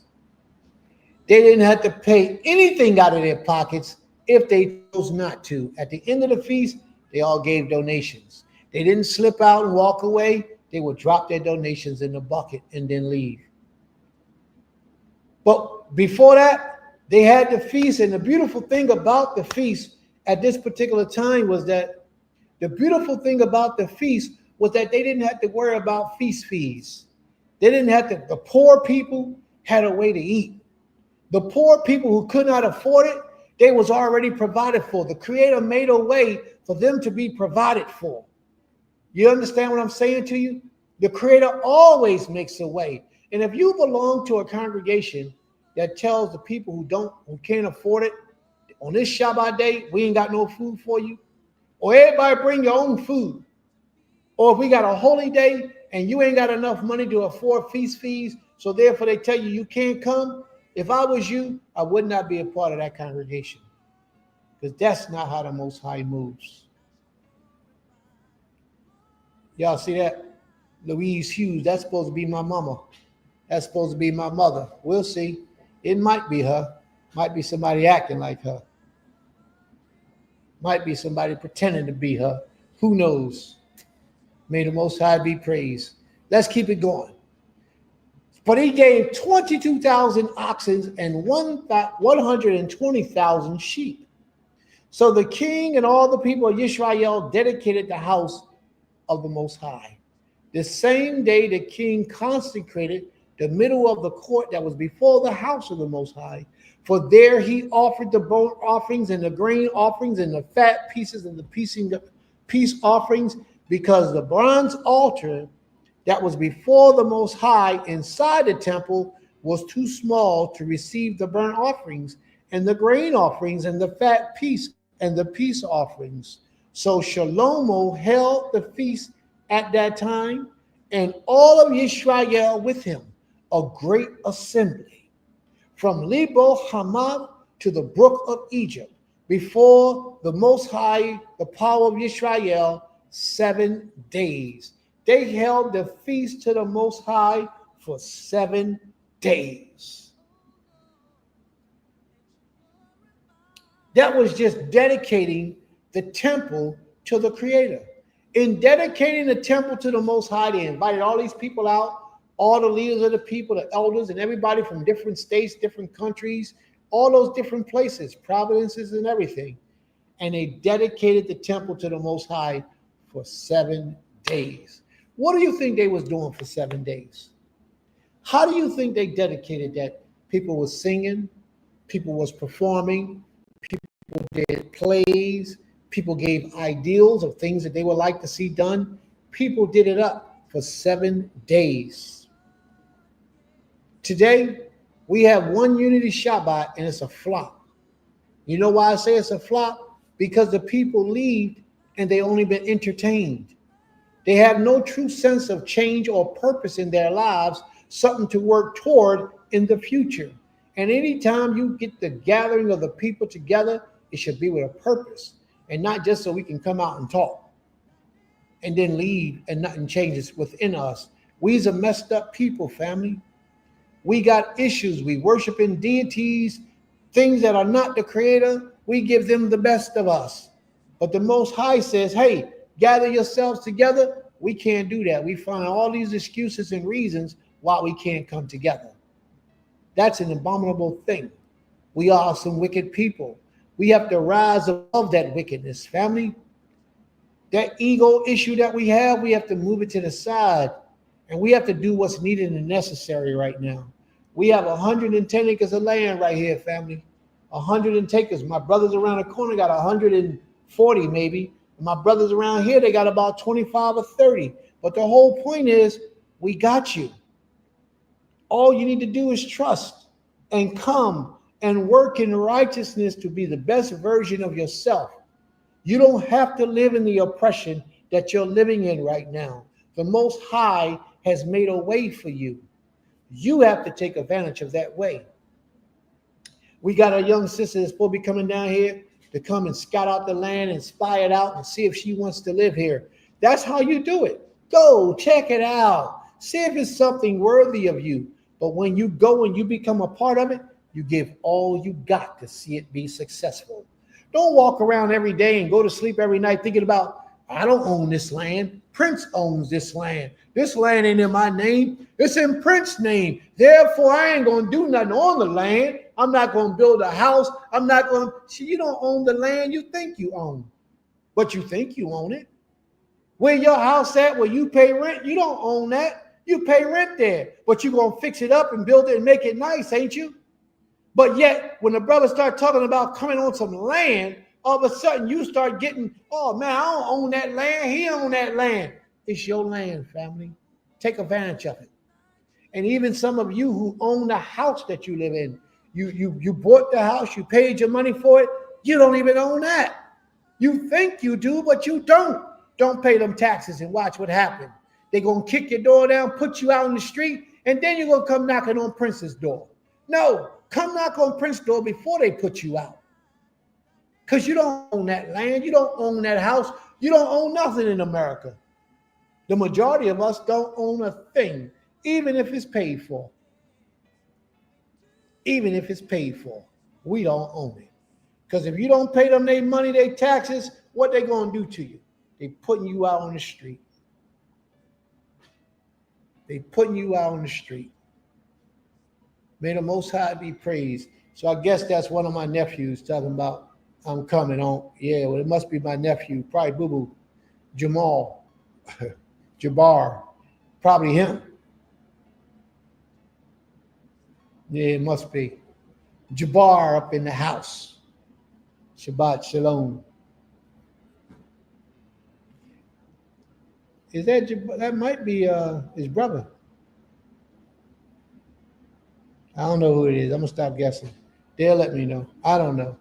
Too much going on. Tell me your name, and then I'll know who you are. Which one of my nephews? Under your grandmother's name.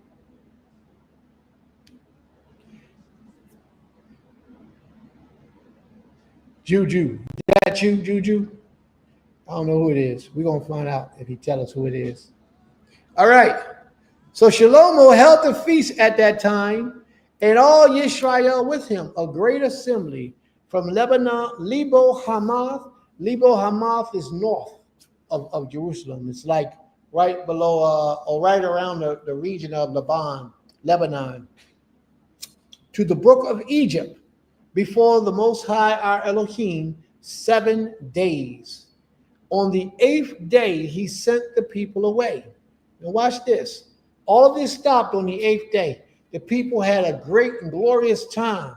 But watch what the people did before they left.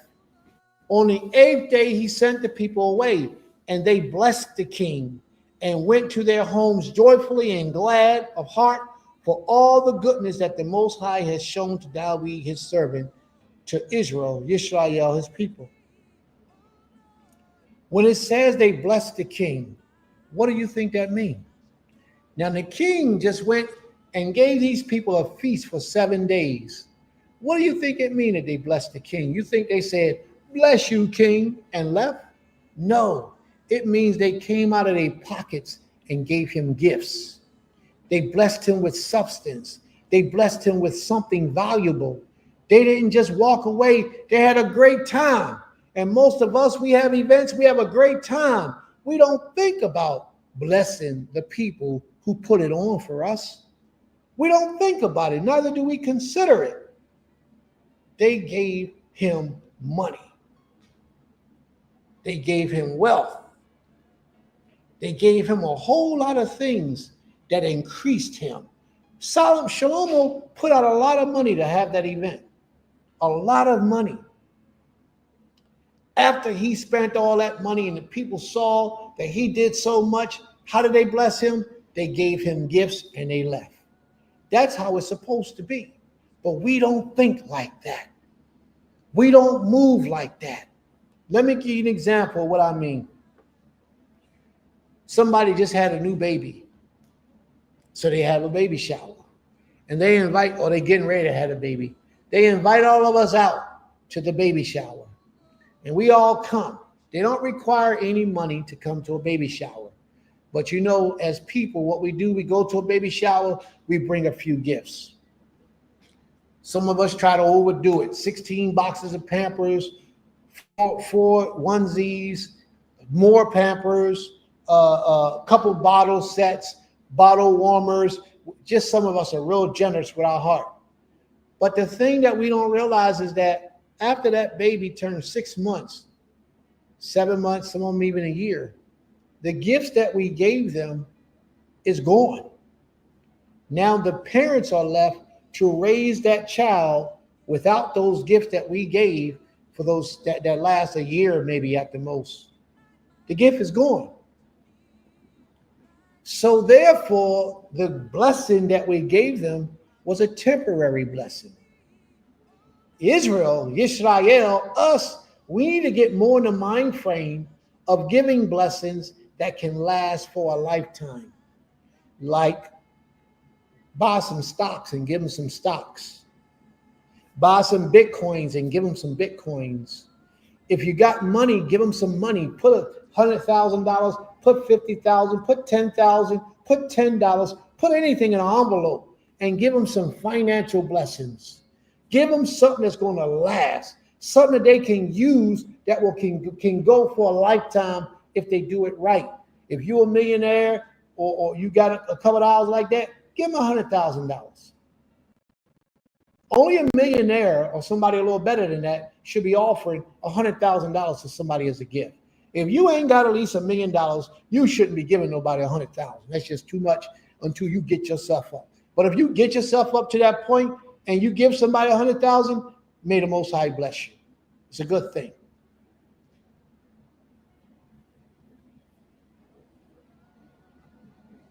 I just want y'all to understand. I want y'all to understand. Shabbat shalom, Shay. Shadir. Yeah. Shabbat shalom, dear. May the Most High be with you too, baby girl.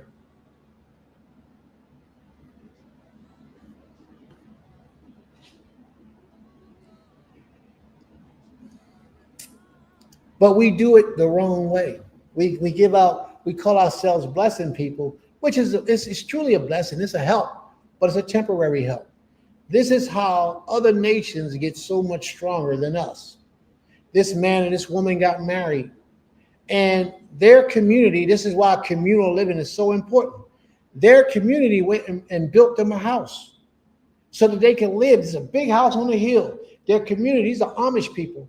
Their community all of them got together. The Amish people came from hundreds of miles away, thousands of miles away even, to come down to show their support and to be unified in strength in building a house for one of their people. Why we can't do stuff like that? Why we can't show that kind of support for our people? We got Aim. Aim just, her father just passed away. I don't know how many Israelites was there because I wasn't there, but I sent my wife so she can represent the family, because there's no way that I'm going to let that go and we are not represented in some type of fashion, shape, or form. And between Aim and myself, I contributed the portion that I was able to contribute.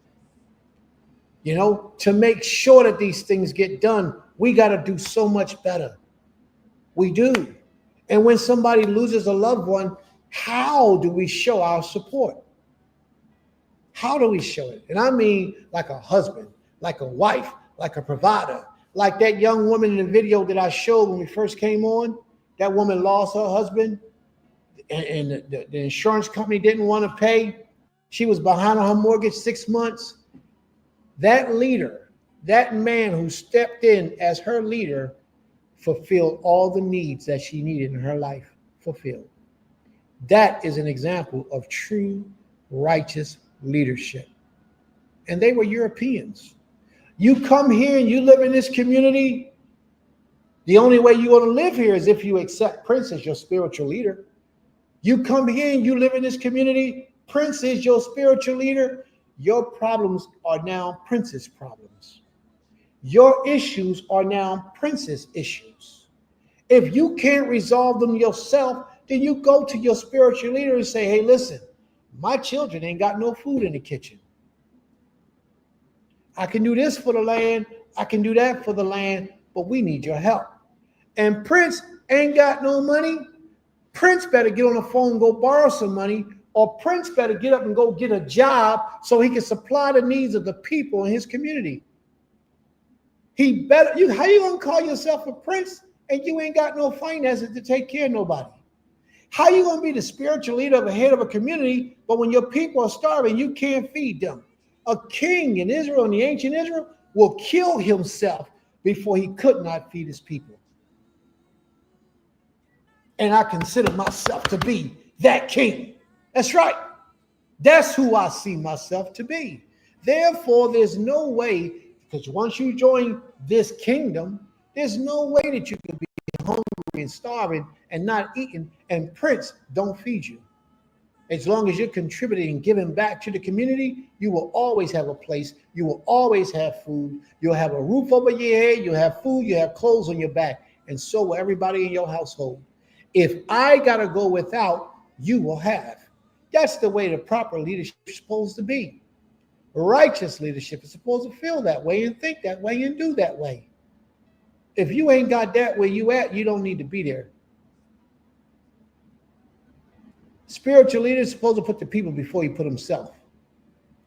He's supposed to put the people before he put himself. You heard that man. He said, how much do you own a house? She said, $64,000. He said, how much is your house worth? She said, $380,000. That man would have put that $64,000 up out of his pocket if he's a righteous spiritual leader. He would have paid that house off out of his pocket to make sure that that woman had what she needed, because she simply opened her mouth and went to him and said, sir, I see you as my spiritual leader. I need your help. This is my situation. Can you help? Her girlfriend ain't called. Her cousin ain't called. Her sister ain't called. The woman called. And that makes all the difference in getting the help that you need. You have to be humble. Humble yourself. And go to individuals you know that can help you and get what you need. And not enough of us are that way. Not enough of us are humbled in that manner. So Shlomo held that feast for 7 days. And on the 8th day, the people blessed Shlomo, and they all ate. And as soon as Shlomo had finished building the house of the Most High and the king's house and all that Shlomo desired to build, the Most High appeared to Shlomo a second time as he had appeared to him at Gibeon. And the Most High said to him, it's one thing for Shlomo to pray, but it's another thing for the Most High to answer Shlomo's prayer. The Most High said to him, I have heard your prayer and your plea, which you have made before me. I have consecrated this house that you have built. How do you know he consecrated that house? When his spirit roamed through that house and all the priests couldn't stay in there because the presence was too big. The smoke roamed through the house. They had to leave. That was the Most High acknowledging on a physical level that he has accepted this house as a house of prayer for all people to come to him. He says, I have consecrated this house that you have built by putting my name there forever. Leolam wa'ed. For how long? Forever. Olam wa'ed. My eyes and my mind will be there for all times. For how long? For all times. The Spirit wasn't the Most High. The clouds wasn't the Most High Spirit. The clouds was a representation of the Most High Spirit, his presence, his servants. Yes, it was a representation of that. My eyes and my heart, my mind will be there for all times. And as for you, if you will walk before me as Dawid, your father, walked, with integrity of heart and in uprightness. Now, Dawid was known to have committed adultery and confessed his adultery. Dawid was known to have committed adultery that he was guilty of, that he confessed. But watch how the Most High describes him.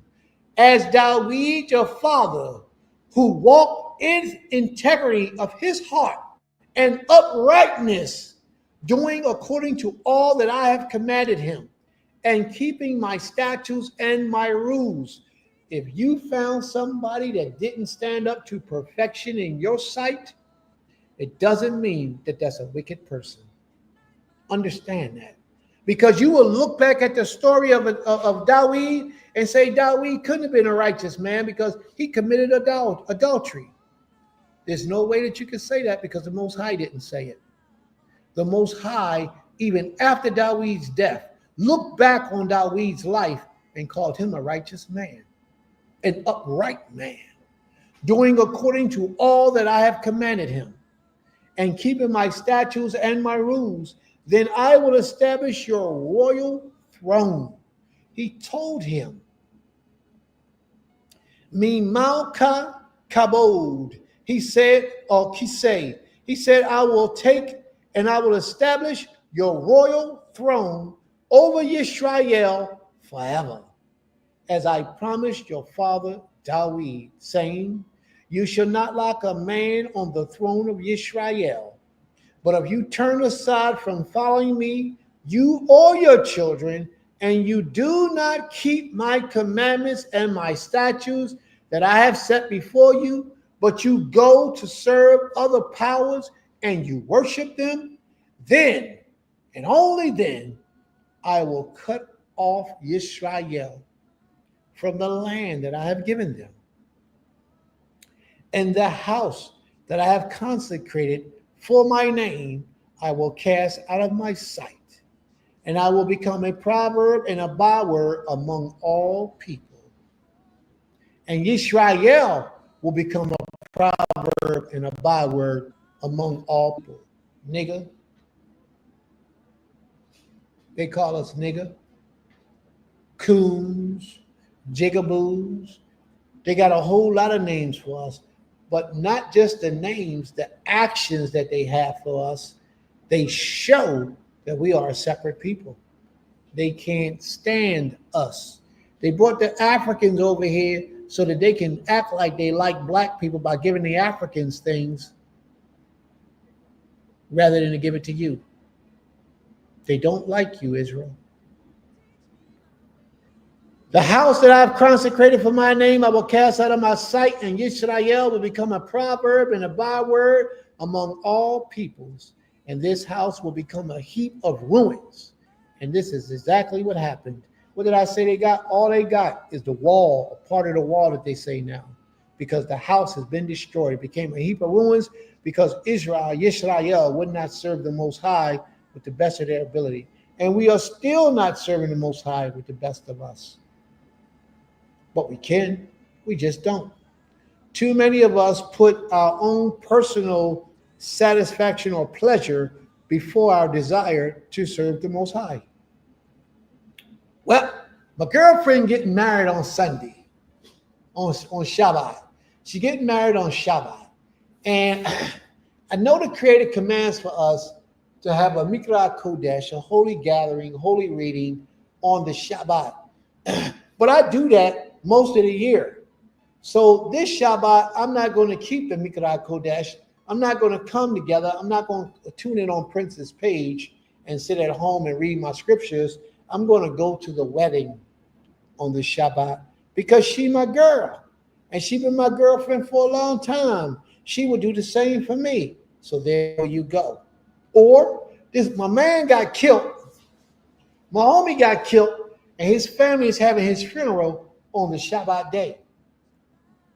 So I go to Shabbat all the time, but this Shabbat, I'm not going to go to Shabbat, and I'm going to go to the funeral on the Shabbat day. And you go because it's your pleasure. You didn't have to go. You chose to go. You didn't have to go to the wedding. You didn't have to go to the funeral. You chose to go. There's a difference when things are outside of your control and you're forced to do something, as opposed to when something is in your control and you just decide to do something. There are a lot of us who do graduations and things like on a Shabbat day. I'm not going to argue with you on that. That's totally up to your decision. But for those of us who do funerals, weddings, baby showers, and things of that nature on the Shabbat day, you out of order. Once in my sickness, in my sick state, I went to a matter of fact, I had a baby shower for one of the poisonous women that I had in my life. I was at my lowest stage spiritually, serving this king, and I allowed that sickness to take over me, and I had a baby shower for one of my children on the Shabbat day many years ago, many years ago. But that's when I was in my sickness. I'm no longer sick. I've been healed. I've been redeemed. And now I know better. So when I can talk to you about these things, while I'm talking and pointing to you with my fingers like that, these fingers are pointing back at me. saying, have you checked yourself? Have you made sure that you right? So I'm not coming at you. I'm trying to enlighten you how sin creeps in. The Shabbat day is a set apart day. It should be only for the service of the Most High. He only requires that one day. He gives you 6 days to do whatever you want to do. But on that one day, he said, come before me and present yourself. He gives you the majority. He takes the minority. Only one day he wants. And that one day should not be too much for you to give to him.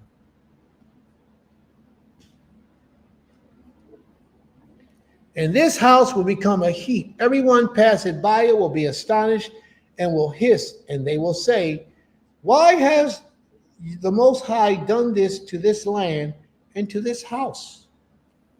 Then they will say, because they abandoned the Most High, their Elohim, who brought their fathers out of the land of Mitzrayim, and they laid hold onto Jesus. Onto deities, false gods, and they worshiped them and they served them. Therefore, the Most High has brought all this disaster on them. Oh, yeah, I was a piece of trash, man. I did a whole lot of, back then, I did a whole lot of things that was just wicked. And I knew better. But I allowed a wicked person. Let me say this correctly. I allowed myself to fall victim to those same spirits that I now today can warn you all about. I allowed and I invited them into my life.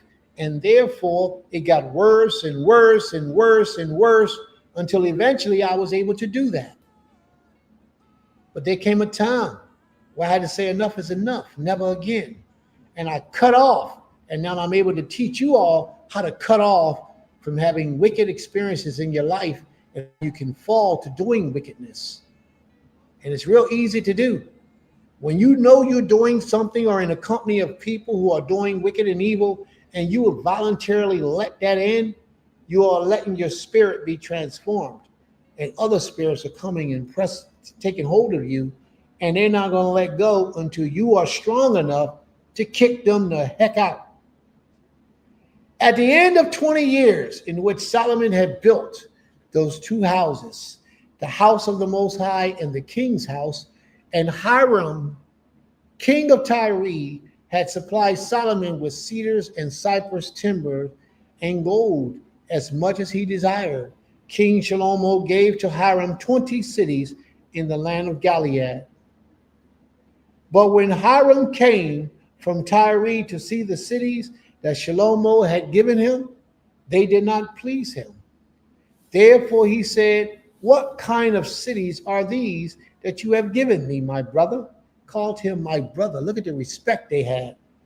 So they are called the land of Kabul to this day. Now, Kabul, depression or unsatisfied, unpleasure, so that they are called the land of Kabul even to this day. Let's see what Kabul means.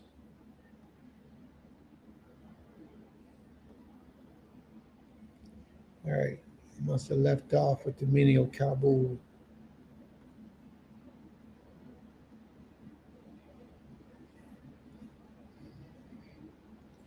Hiram has sent to the king. Now, after he saw the cities, or even before he saw it, he gave 120 talents of gold. He gave a lot of gold to King Shlomo. And this is the account of the forced labor that King Shlomo drafted to build the house of the Most High and his own house at Milo and the wall of Yerushalayim. I think Kabul is something like the fence of the city or the gate of the city, something of that nature, or depression, some kind of way. I looked it up, but I can't find it right now, and I don't want to spend too much time on it. Maybe someone else can look it up for me. And the Milo, the walls of Jerusalem and Hezron and Megiddo and Gezer, Pharaoh king of Egypt had gone up and captured Gezer and burned it with fire and had killed the Canaanites who lived in the city and had given it as a dowry to his daughter, Shlomo's wife.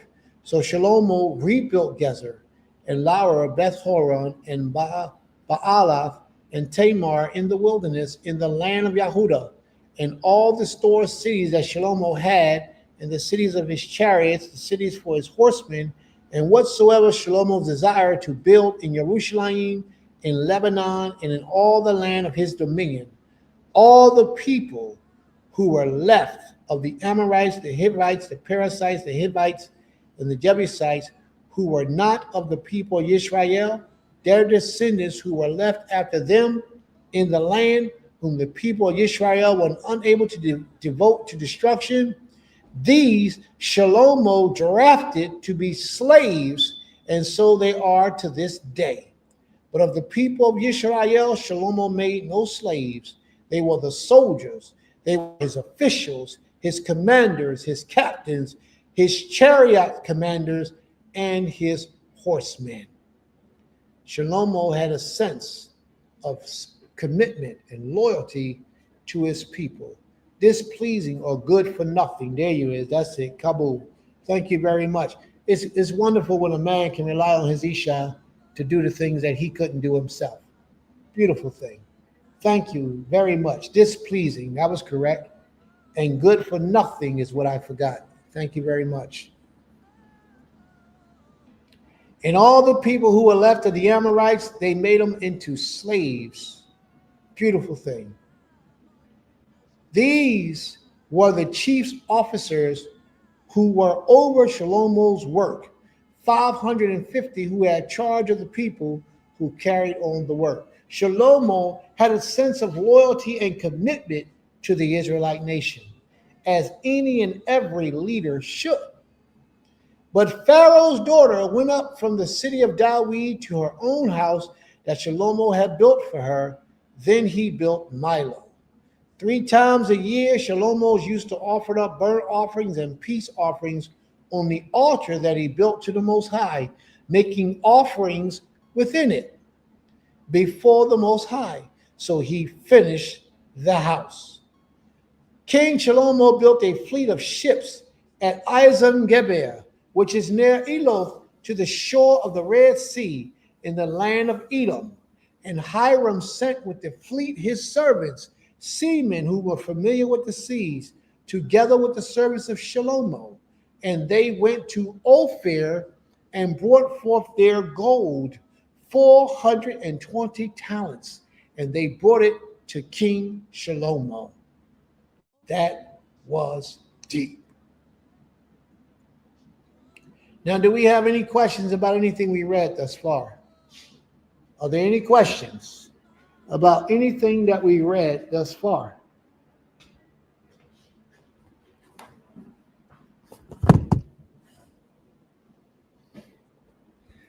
Any questions, any comments about anything that we read thus far? Anyone, before we move on, are there any questions?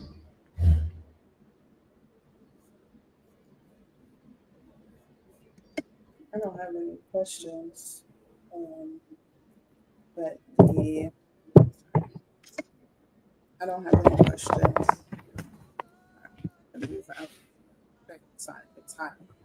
I don't have any questions, but the prayer that Shlomo did, I just, you could just feel the power in it, the earnest in his soul for just, begging in so many ways, pleading on our behalves, because, like, obviously we were not even close to being on this earth, but in so many ways, it's like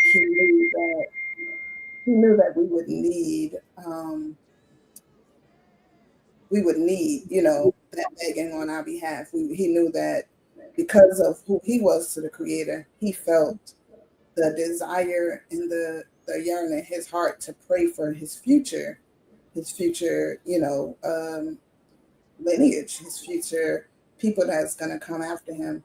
And so that prayer is just a reminder of, in so many ways, we hear so much of what our ancestors did before us in in other things, like to save us. But that prayer is one of the most powerful ways that, an ancestor went before us in prayer, because they prayed for our soul from even before we existed. So I just really, when I'm reminded of that, it just really makes you, uh, I guess, humble in so many ways, to know that somebody thought of you before you would even have thought to the person, to so many generations from before you. So That's absolutely right. And that's a good way to look at it. That somebody thought about you before you was even a thought. Beautiful way to put it. And that's exactly what happened. um, that's a question. All right. Maisha asks this question. What happened to the cities that Hiram was displeased with? I don't know. I don't know if he gave them back. I don't know if he kept them. I don't know what happened with them because it doesn't say. So I don't know the answer to that.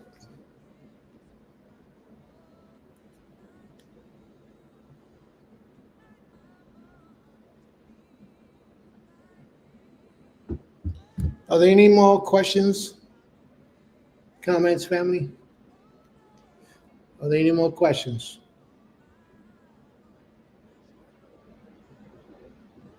Are there any more questions? Any other comments?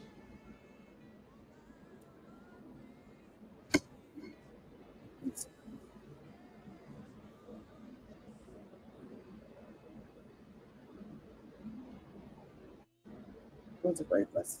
Hold on. Are there any other questions? We ain't finished the lesson yet. Are there any more questions or comments, family? Autumn has another question. Go ahead. The question is, when we as a people are returned to the land, will the prince or king still be of the house of Melech David, right? Yes, absolutely. Absolutely.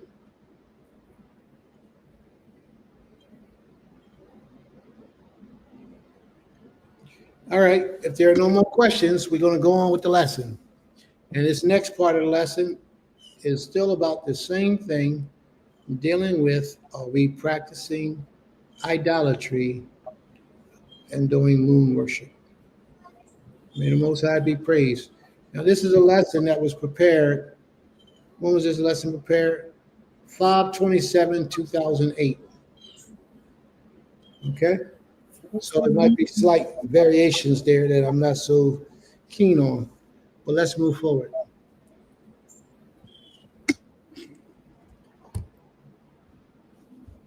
Worship. Ima, could you read that first part, worship part? Can you see it? Can you read it? Is it too small?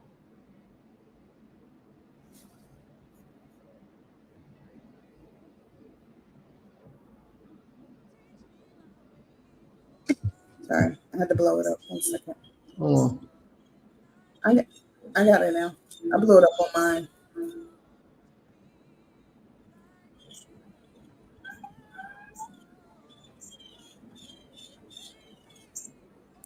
Got it? Well, no, can you go back to it? All right, I'm there. All right, let me just blow it up on mine. All right, it says worship.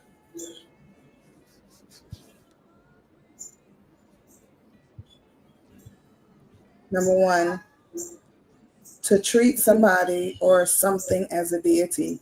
To treat somebody or something as divine and show respect by engaging in acts of prayer and devotion.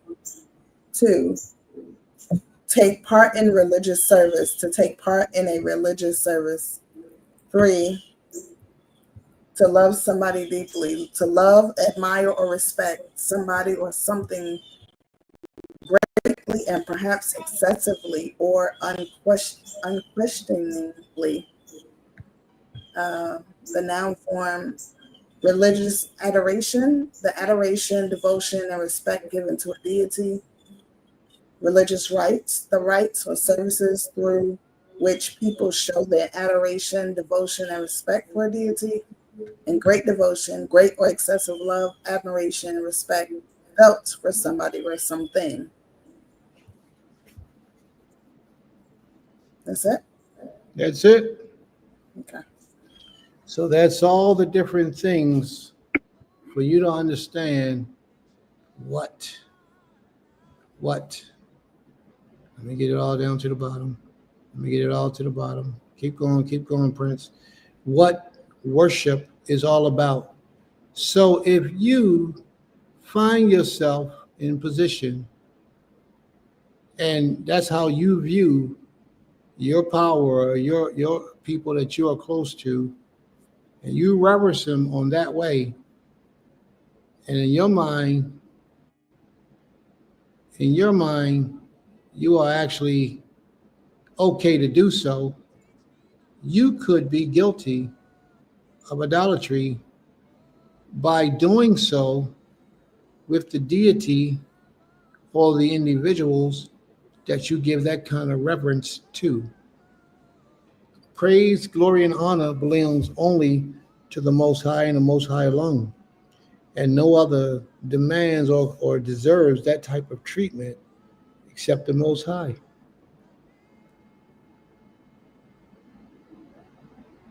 What's that question there? Sister Renee says, since the Creator said his name will be in that place forever, does that mean the temple will be rebuilt? Yes, Scripture says temple will be rebuilt. The Scriptures tell us the temple will be rebuilt, but the place where it stood is sacred ground. And if you look at that place where they say it was, you got a Christian thing there and you got a Muslim thing there. So how sacred is the ground now? They disrespected it. The same place where Abraham went to sacrifice Isaac is the same place where the temple was built. That place is called Mount Moriah. And now they got a Muslim mosque called the Dome of the Rock, and they got a Christian church there, cathedral. Moon worship. Let's talk a little bit about what moon worship is. Now, these are some letters that I got from I did some research on all this. Thank you very much, my brother Kezu. We're ready to take you somewhere else with this one, but it's on the same lines of why do Hebrews pray facing the east. Moon worship. So I did some research and I found a lot of information about moon worship. And let's see if the Hebrews fall guilty in the midst of these things. And there will be a lot of you who can relate to these things, but these things are truthful. Some of them are truthful. And the things that are truthful, but it still doesn't make you worship the moon. So let's travel. Although the moon has not had great prominence in the history of religion, the worship of it has been known since earliest recorded time in the oldest literatures of Egypt, Babylon, India, and China, and they still exist today in various parts of the world, particularly among certain Africans and Native American groups. Moon worship is founded on the belief that the phases of the moon and the growth of decline of planets, or the decline of planets and animals and human life, are related. In some societies, foods was laid out at night to absorb the rays of the moon, which were thought to have power to cure disease and prolong life. Among the Bagada of Central Africa, it was customary for a mother to bathe her newborn child by the light of the first full moon. That moon was frequently equated with wisdom and justice, as is the worship of the Egyptian god Thoth. and the Mesopotamian god Sin. Any of you get a chance, you look up this god Thoth and do a search on this god, the Mesopotamian god named Sin. There is a deity by the name of Sin. So let me ask you this. There's a law that a lot of people like to recite that you can't mention the name of any deity out of your mouth. Neither should it be heard in your lips. A lot of people like to say that the Most High is talking about you can't say the name of any deity, period. Then that means that we are all guilty because all of us say the word sin. And Sin is the name of an actual deity. Sin is represented by, he's the moon guy, the masculine gender, the moon guy with a crescent with a little star next to it. That's the symbol for Sin. It's a crescent with a little star next to it. That's the symbol for the moon god Sin. Now, I know a lot of you are familiar with that symbol. You see it on the Masonic order, the Shriners. They have a sword, and they got a little star in the middle of it. That sword is symbolic of the moon. That star is symbolic of the stars in the heavens. They are saying that they are worshipers of Sin, worshipers of the moon god. Sin got many names. The moon god has many names. Another name for the moon god is Dinah. Another name for Dinah is the Queen of Heaven. You follow me? The same story all over again. The Queen of Heaven, Dinah, the deity, the moon god, and people worship them.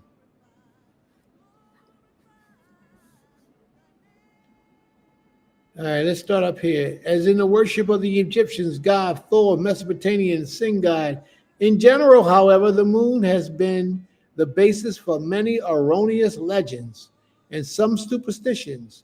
Madmen were once considered to be moonstruck, hence the term lunatic. Lunatic comes from the word lunar, and lunar is the Latin word for moon, and is particularly important in the practice of astrology. Now, we ain't got no business as Hebrews, we ain't got no business practicing astrology or worshiping astrology, living an astrological life. That doesn't mean that we can't watch the formation of the heavens. It's not what it means. But when you start to worship them and believe in their power to affect you and you pray to them, you are in trouble.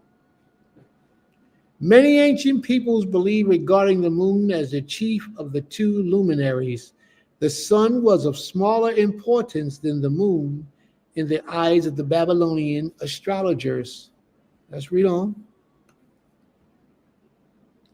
Appearing as a larger than sun, was endowed by the imagination of the people with a masculine role.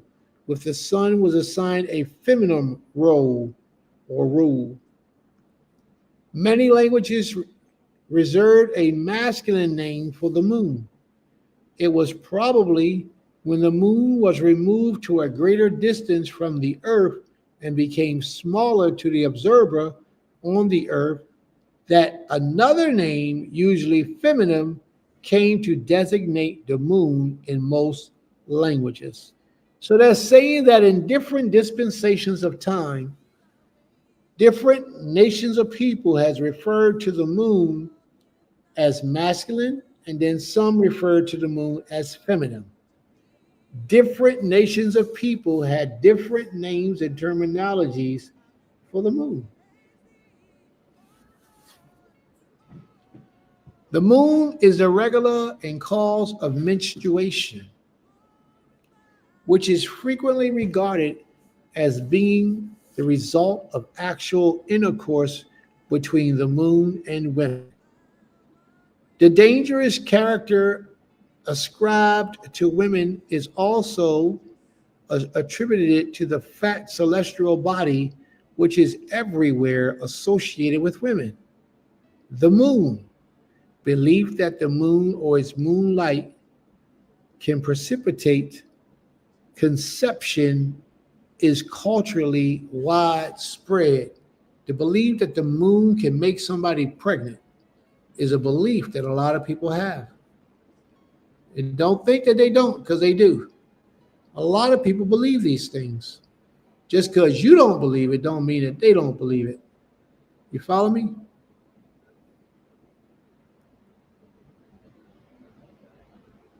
The Origin of Sin and the Queen of Heaven. Put that title in and you'll find some interesting things there. The Celtic religion and women in menstruation, a letter from a site visitor. Another reader objects to several of these points. Her letter follows. A lady who practiced Wicca. Anybody know what Wicca is? Wicca is another way of saying a witch. There's a lot of witches out here. There's a lot of witches in the Hebrew Israelite nation, but they won't tell you that they are witches. They won't tell you that they're practicing the dark magic. They won't bring these things up to you. Okay? They'll just say shalom to you and give you stuff to eat and then have you believe it in as they want you to believe, and you'll find things going on in your spirit and your mind that you normally didn't hold on to, different principles and beliefs and practices that you didn't usually have. They'll get you. And then sometimes they can put food in you to get you to do what they want you to do and how they want you to do for the reason that they want you to do it. But this lady who wrote this letter practiced Wicca. And let's see what she says about the moon and the moon worship. Continuing my browsing on your fascinating site, I came across your page with the Celtic religion letter and would like to add my 2 cents. I am a longtime follower of Wicca and readily knowledgeable that it is a modern religion. What neither Joanne nor Miss Nicholas, must be 2 people that commented, who commented on this, that Wiccan practices today, particularly among Dianic Wiccans, worshippers of the moon goddess Dinah, included a focus on menstruation. A woman's menstruation cycle is considered to echo the cycle of the moon, trying women's energy closely to the maiden mother crone cycle of the goddess. A wide variety of practices have sprung up around the connection to celebrate and to honor it. She goes on in her dissertation, in her speech, she goes on to talk about why she believes as she believes, and that the moon is a matter of fact, I'll just read it. I'll read it. For example, some Wiccan women practice a voluntary seclusion at the time of their menses. Their menses is their cycle, menstrual period. They practice a solitary seclusion. So brothers, if your wife menstrual come on and she start talking about, I got to beat him myself, it might be something to that. She just may be that she's practicing Wicca. Seeing it as a time for inward contemplation and self-focus to focus on renewal of the coming months. Others mark the occasion with spiritual rituals, often including releasing regrets from the past month or working for what one wishes to see born in one's life in the next cycle. In addition, there are many beliefs regarding menses that Wicca consider on a regular basis. A woman on her moon days, her cycle, when she's Tama, Anita, is often thought to be better at magic of divination and closure, while at the time of evolution, women have a greater power for the energies of creation and summoning. I'm gonna leave that alone. So I thought it was good to share this information with you all so that you all will get a deeper insight as to what our people, a lot of our people, are actually caught up in. A lot of people who claim to worship and serve and praise the Most High, a lot of us are caught up in this type of stuff. And we worship these things. Therefore, this too is idolatry. something else that should not be done by us. All right? So we have to be careful in how we do what we do and why we do what we do. May the Most High be praised. And let them be for signs and appointed times and for days and for years. Absolutely. May the Most High be praised. Are there any questions or comments, family, about anything we heard today? Anything on the lesson today? Or anything that you have in your spirit that you just want answers to, that you have not been able to get answers to? Maybe it's something you heard in another class that was confusing to you, or you disagreed with it. Whatever your questions may be, we're going to give it a few minutes and allow people to post their questions. If you want to take the mic, I can send you the link and you can take the mic. And you can come in and you can ask your question verbally. You don't have to necessarily type it if you don't want to. May the Most High be praised. Salakli, a coat or neat, have a question about the temple. I may have missed the answer. I stepped away for a second. Can you post a question? I'm sure I did it already.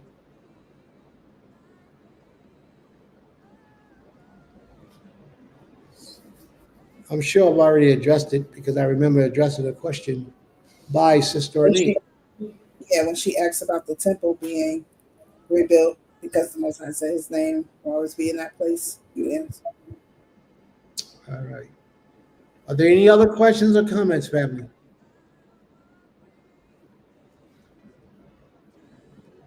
Are there any other questions or comments?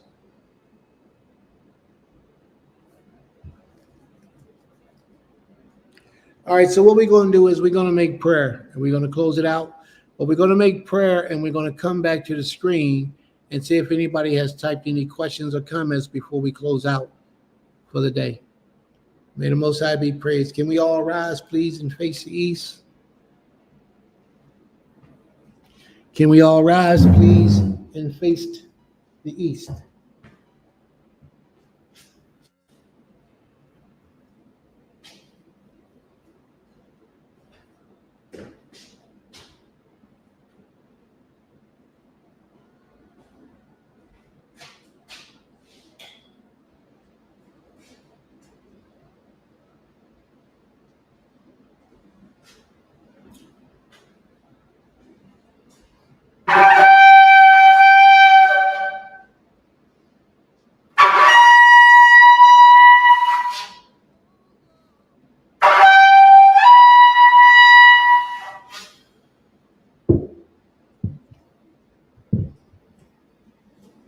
Most High, our power, our King, and our Master. We come unto you at this time, Father, asking for permission to approach unto your throne.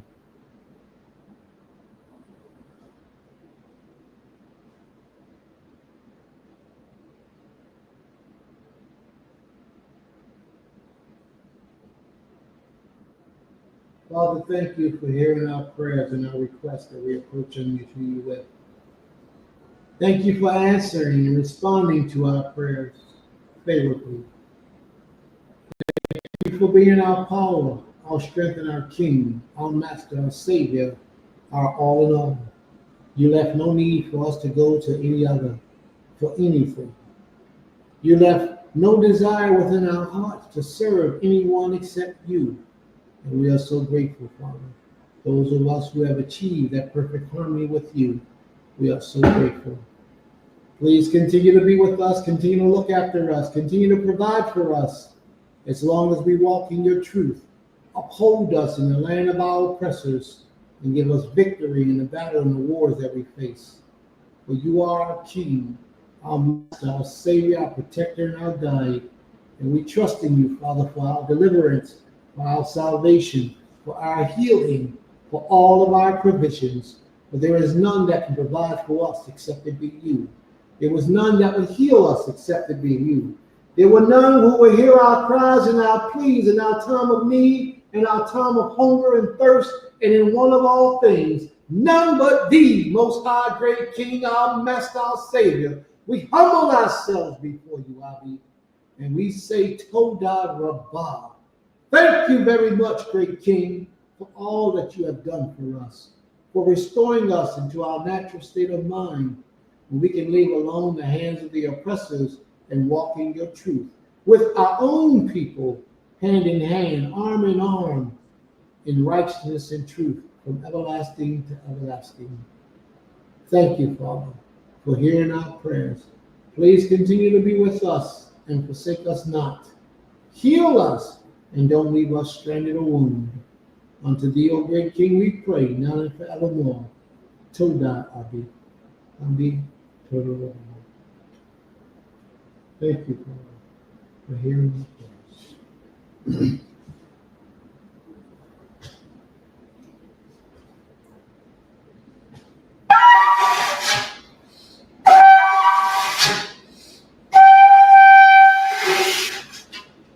May the Most High be praised, from everlasting to everlasting. He is King.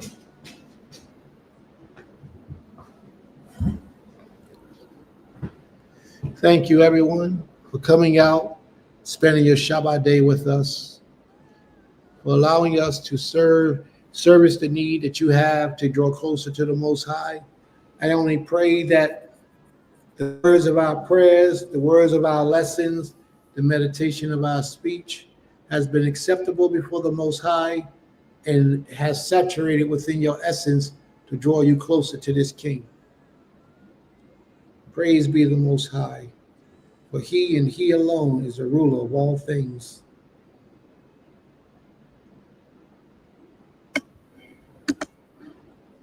Shalom. Shalom. Shabbat shalom. Shabbat, Shalom. Shabbat shalom. Shabbat shalom. Right.